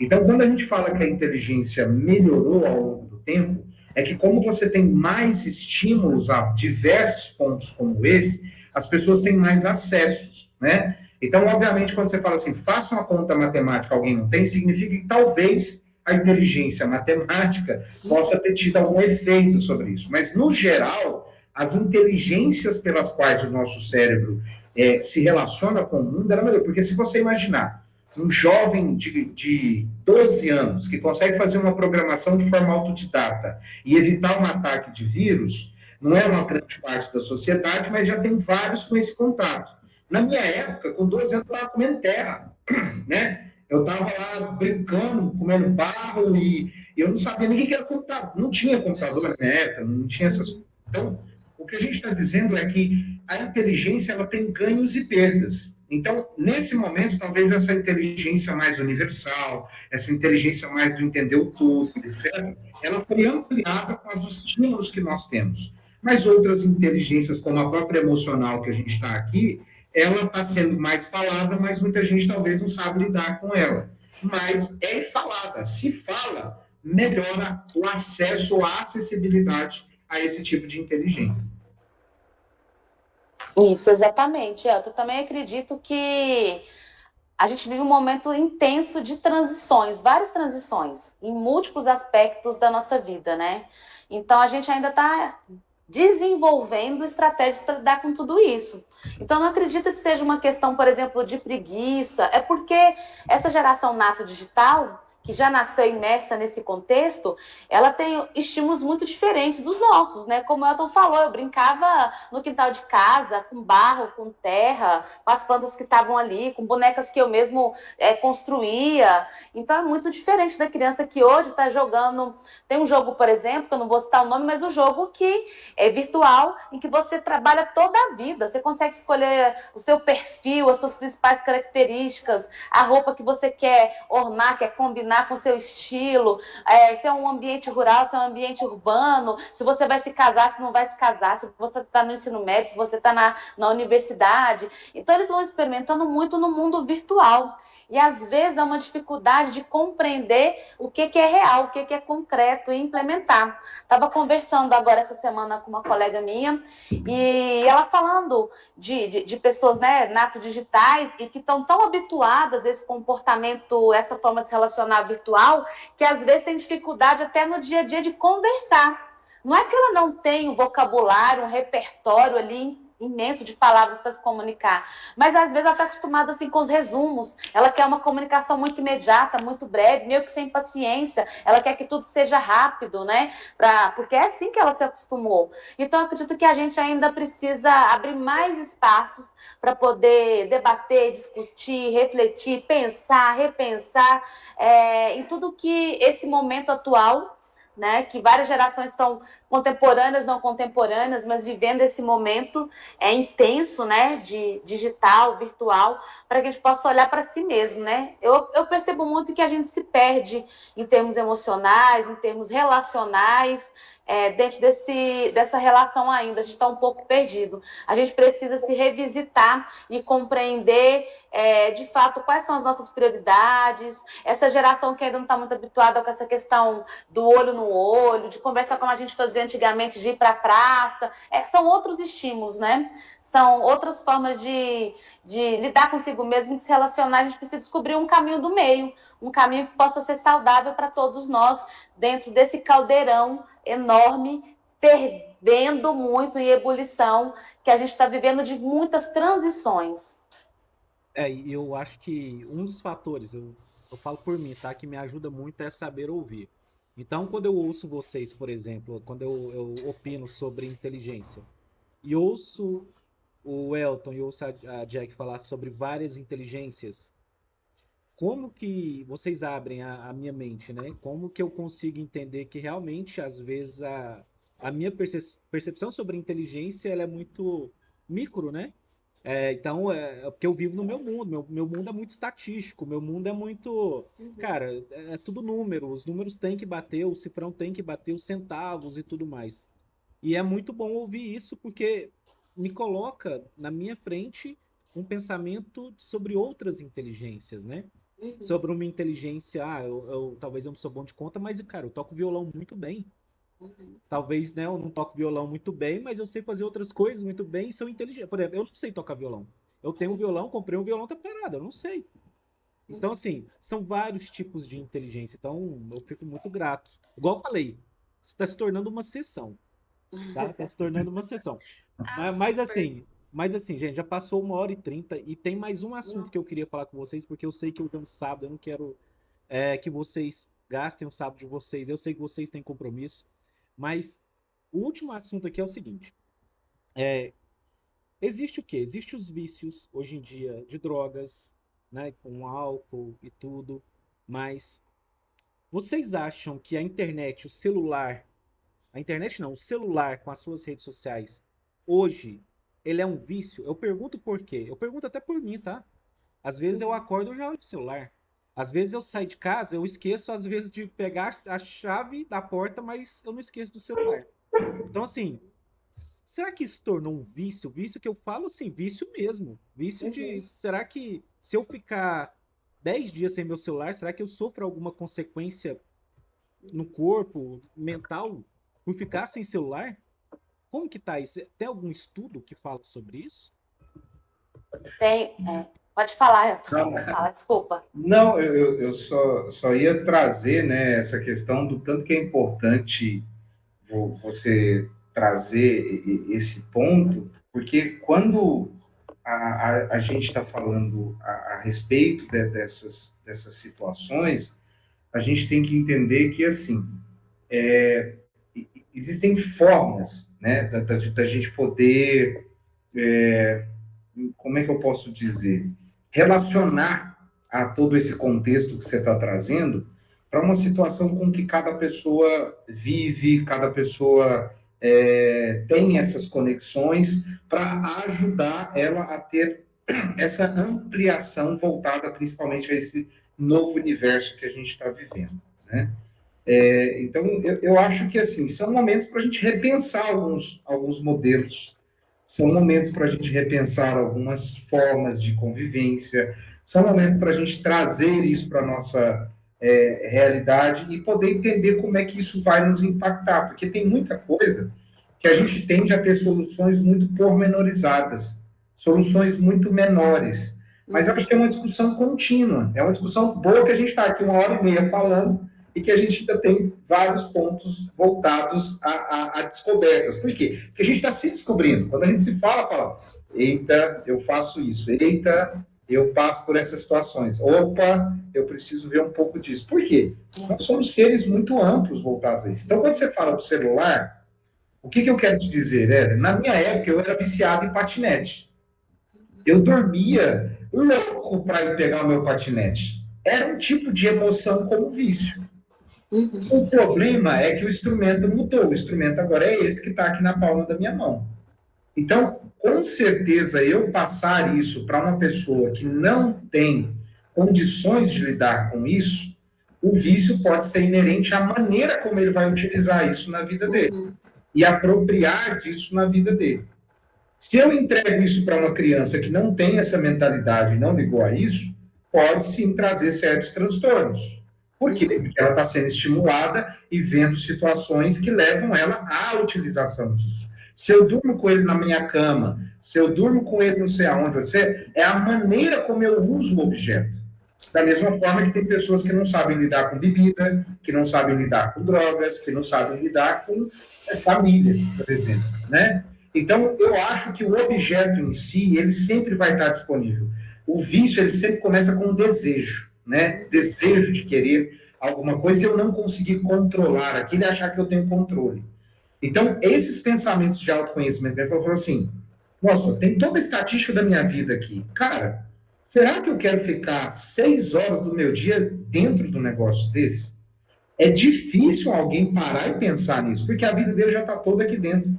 Então, isso é autoconsciência, né? Então, o vício, ele não vem do nada, ele vem de uma experimentação. E cada vez mais a indústria digital, que é o que vocês estão, vai querer dinheiro disso. E o like, o movimentar a tela infinita, são testes que lá na psicologia a gente fez em laboratório e falou, o ser humano é condicionado.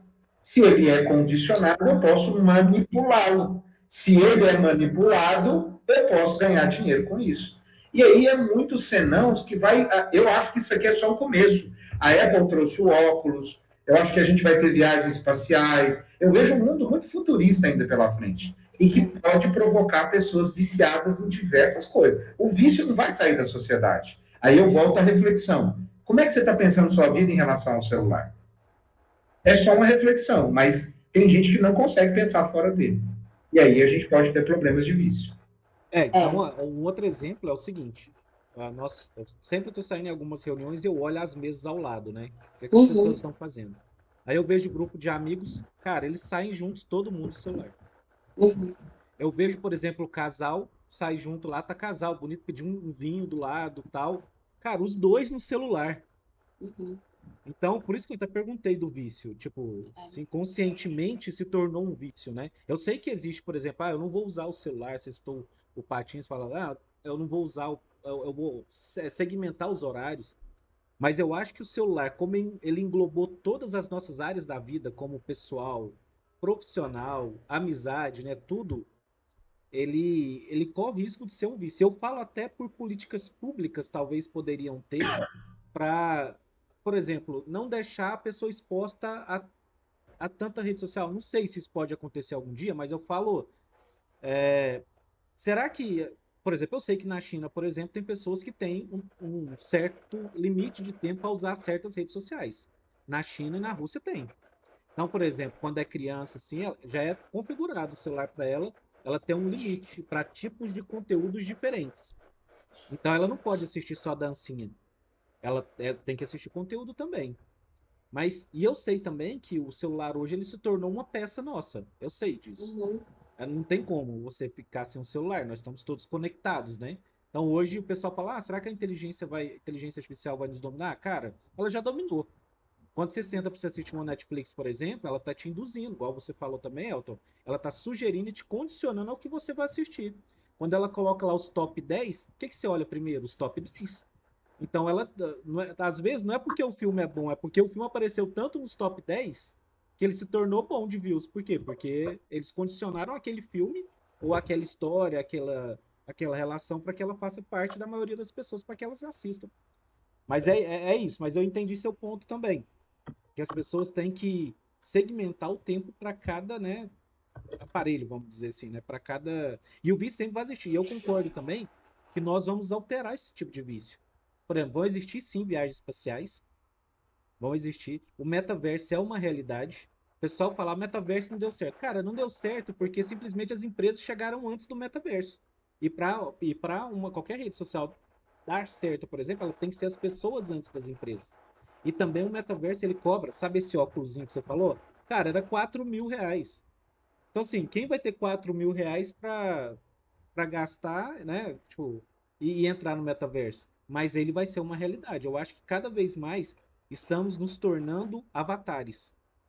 Quando, por exemplo, nós postamos uma foto no Instagram com filtro diferenciado, aquilo é um avatar já, entendeu? Porque não é você. Às vezes você conhece uma pessoa, ela mandou uma mensagem para mim aqui e fala, cara, vamos tomar um café, não sei o que. Eu falo, vamos.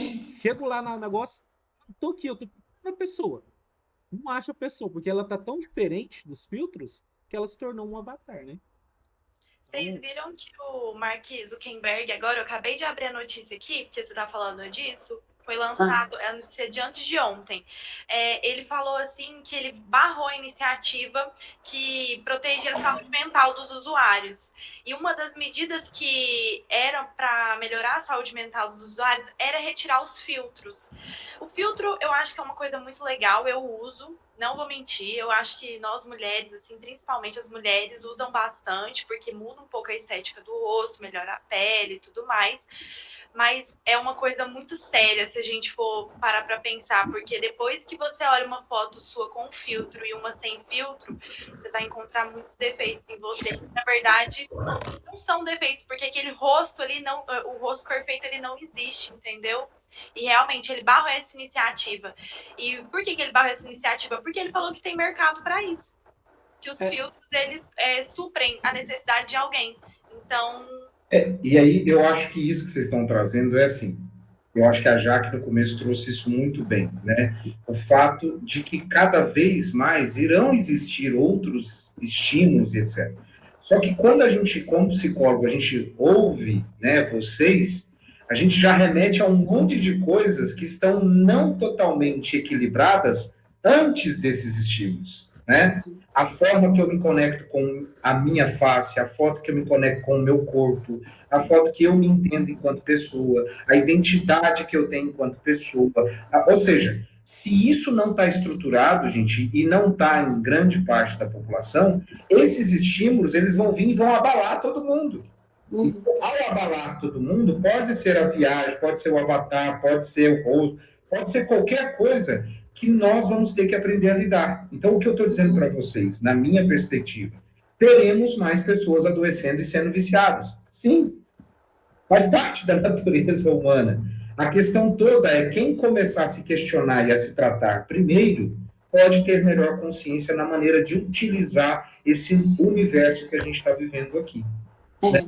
Então, é só um cuidado para a gente falar assim, eu nunca mais vou usar filtro, eu nunca mais vou... Gente, celular salva vidas, celular ajuda, como eu quero interagir com esse mundo. Não, se a gente parte da premissa que não tem certo ou errado, é a pior questão do existencialismo, porque ele fala assim, você tem que construir a sua caminhada, e a sua caminhada tem buracos e tem pavimentação. Aonde você quer caminhar?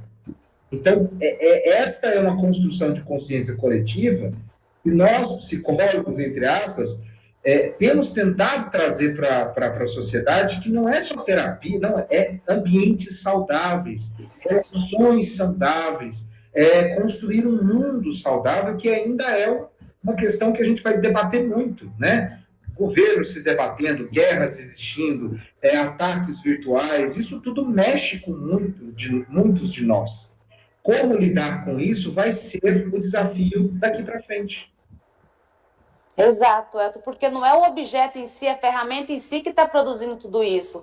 Quem está ali coordenando a ferramenta somos nós, né? Então, na verdade, a gente precisa parar de se esquivar dessa condição que a gente precisa assumir de olhar para si mesmo, de promover esse processo de autoconhecimento profundo, né? Para a gente poder administrar todos esses dispositivos a nosso favor e não contra, né? E falando sobre a dependência digital, ela existe sim, já tem alguns estudos a respeito disso, no que diz respeito especificamente ao celular, é até chamado, tem uma expressão de nomofobia, que é esse medo irracional, desproporcional de ficar sem o seu celular.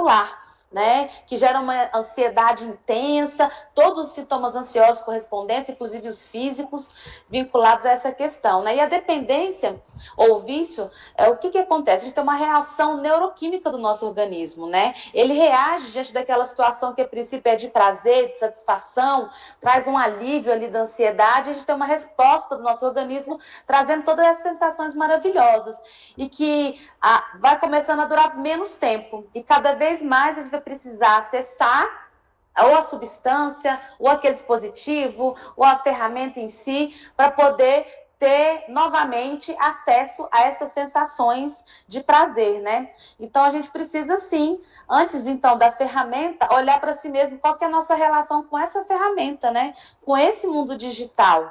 E talvez a gente se conhecendo melhor, a gente vai conseguir fazer um manuseio, um manejo disso tudo de uma maneira mais funcional, mais adaptativa, mais saudável, né? Então é importante a gente observar isso sim, porque algumas pessoas, elas entram nesse processo de dependência e elas vão precisar de ajuda especializada para saírem deles, né? Porque a gente está falando de algo mesmo do campo do adoecimento. Cria essa dependência, como, por exemplo, substâncias psicoativas, como o álcool, né? Como, por exemplo, medicamentos que a gente mencionou tanto, tem-se dependência disso também, dependência de outras substâncias que são de caráter ilícito, e a gente tem a dependência também desse mundo digital. Algumas pessoas têm muita dificuldade em não acordar e imediatamente olhar o celular. O celular já dorme do ladinho. Algumas têm receio até de retirar as notificações, o barulhinho, né? De silenciar alguns grupos, por exemplo, alguns contatos, que ela precisa estar o tempo todo hipervigilante, né, atenta a todos esses estímulos, né? Não consegue ficar sem. Então, se a pessoa não consegue, em hipótese alguma, se distanciar minimamente desse mundo virtual, isso gera muita ansiedade, ela fica completamente numa situação de desconforto, de incômodo, ela precisa refletir. Qual que é a minha relação com esse mundo digital, virtual? Realmente é uma relação funcional, saudável? E aí, Jacques, só para a gente estar aqui, mas, por exemplo, nós temos um manual estatístico de doenças que é chamado de DSM, né, que a gente utiliza para diagnóstico, e tanto médico quanto psicológico, né? E aí é muito engraçado porque existem cinco manuais que já foram reeditados com novas doenças. Ele foi criado em 1950, 52. Ele passou quase que um século sem mudar grandes vezes. Ele já mudou, em menos de 20 anos, já mudou 2 vezes.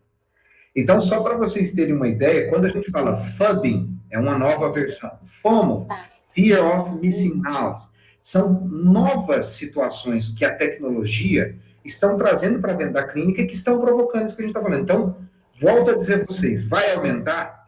Vai.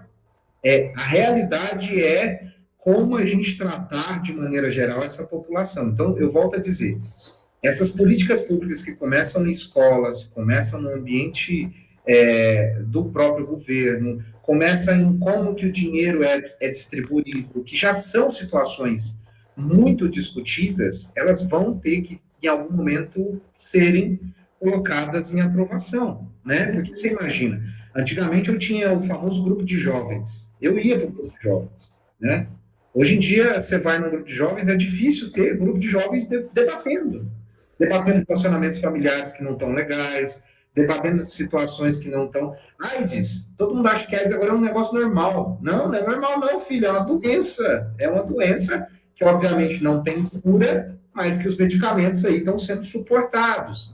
Então, acho que essa ideia de lidar com o mundo como uma vulnerabilidade, as pessoas precisam parar. Opa, eu sou de carne, de osso e eu me esborracho. Então, eu preciso começar a ter formas diferenciadas de cuidar de mim. Eu estou cuidando de mim? Então, são só pontos de reflexão aqui que eu trago para vocês. Pessoal, estamos agora quase 2 horas. Cara, eu não vou falar que isso é um podcast. Então, nós vamos papo é incrível. Papo incrível, eu vou chamar de sessão. Então, cara, foi uma sessão. Eu acho que falar com especialistas, a Ellen pode dar a opinião dela, mas, cara, é uma coisa totalmente diferente, né? Por isso que é bom falar com especialistas mesmo, que tocarem um assunto, você sair um pouco da percepção e você conseguir ver o cenário de uma outra forma. Então, estou muito feliz, mas muito feliz mesmo de tê-los aqui, de ter esse bate-papo. Eu acho que essa sessão barra podcast seria um curso, só para vocês terem noção. Porque de tanto de informações, principalmente eu vou enviar para muitos amigos meus de tecnologia. Porque assim, são informações tão ricas, né, que a pessoa ouvindo o podcast é uma sessão. Porque ela se coloca no lugar como autor e coautor do que nós falamos. E é tão atual o que nós falamos e a maneira como nós abordamos os assuntos. Não dá para abordar todos, eu tenho mais uns 8 aqui, mas, cara, seria impossível abordar todos. Mas, assim, porque nós abordamos, necessariamente, gente, 4 pontos macros. Então, tem mais aqui, mas, assim, esses 4 já deu 2 horas. Então, teria que ficar aqui 12 horas, né? Mas eu quero agradecer muito vocês. Vou só esperar a Ellen aqui. Ellen, o que você acha dessa sessão?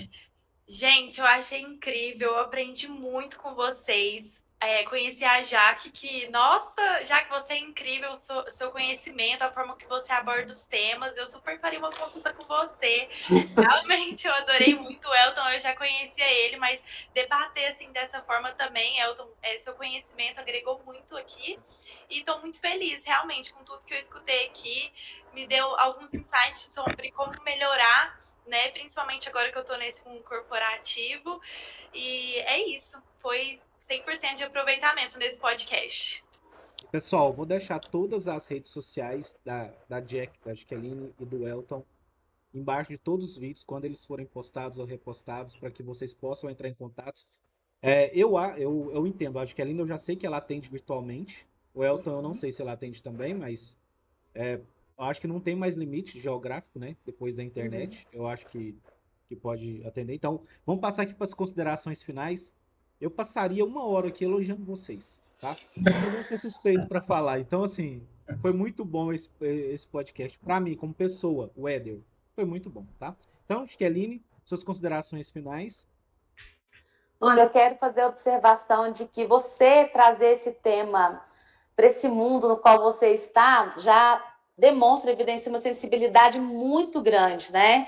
Que você percebe de forma muito clara a urgência de se falar sobre saúde mental em todos os contextos. E essa sua postura que você mencionou de escutar, de olhar para o seu entorno, de escutar efetivamente as outras pessoas é algo extremamente saudável. E essa escuta, ela deve ser parte da nossa vida toda, né? E eu finalizo agradecendo a você, o Éder, Ellen, Elton, muito obrigada por essa parceria aqui. Eu ficaria também horas e horas e horas conversando com você. Aprendo sempre muito, digo sempre que é um processo de coeducação, é uma via de mão dupla, né? A gente vem para trazer determinado tipo de conhecimento e informação e a gente recebe também, ao mesmo tempo, isso e transforma em outro algo que é muito mais potente e que permite o nosso desenvolvimento, né? Então, finalizo com a frase de José Saramago, que ele diz o seguinte: se tens um coração de ferro, bom proveito. O meu fizeram-no de carne e sangra todo dia. Isso para dizer que o sofrimento faz parte da nossa vida e que a gente precisa, ao longo dessa nossa estadia aqui nesse planeta, né, aprender a lidar e a manejar esse sofrimento de maneira saudável. Então, é uma busca pelo autoconhecimento profundo e responsável. Obrigada, mais uma vez, a todos que também nos assistem. Aline, eu sou seu fã número 1. Só para deixar claro aqui, né? Eu sou sua fã também, você sabe. Elton, suas considerações finais? Essa é a relação que me deixa mais feliz, né? Porque quando a Helene me mandou o convite, né, eu falei, poxa, que legal. E olha como é que eu acredito muito nas forças do universo também. Quem diria que eu estaria aqui com uma pessoa amada, que eu gosto muito, que é a Jaqueline, que estudamos juntos, né, e que eu tenho um carinho e um afeto gigante por ela, pela família dela. Então, com certeza, assim, quero agradecer por vocês terem nos dado esta oportunidade, né, de falar, de se posicionar, e, obviamente, trazer isso para o campo de vocês, aonde a gente entende que vocês vão mudar o mundo. Não tenho dúvida que a tecnologia é mais uma situação, parte da minha vida, e que me ajuda muito, né, para os meus trabalhos, etc.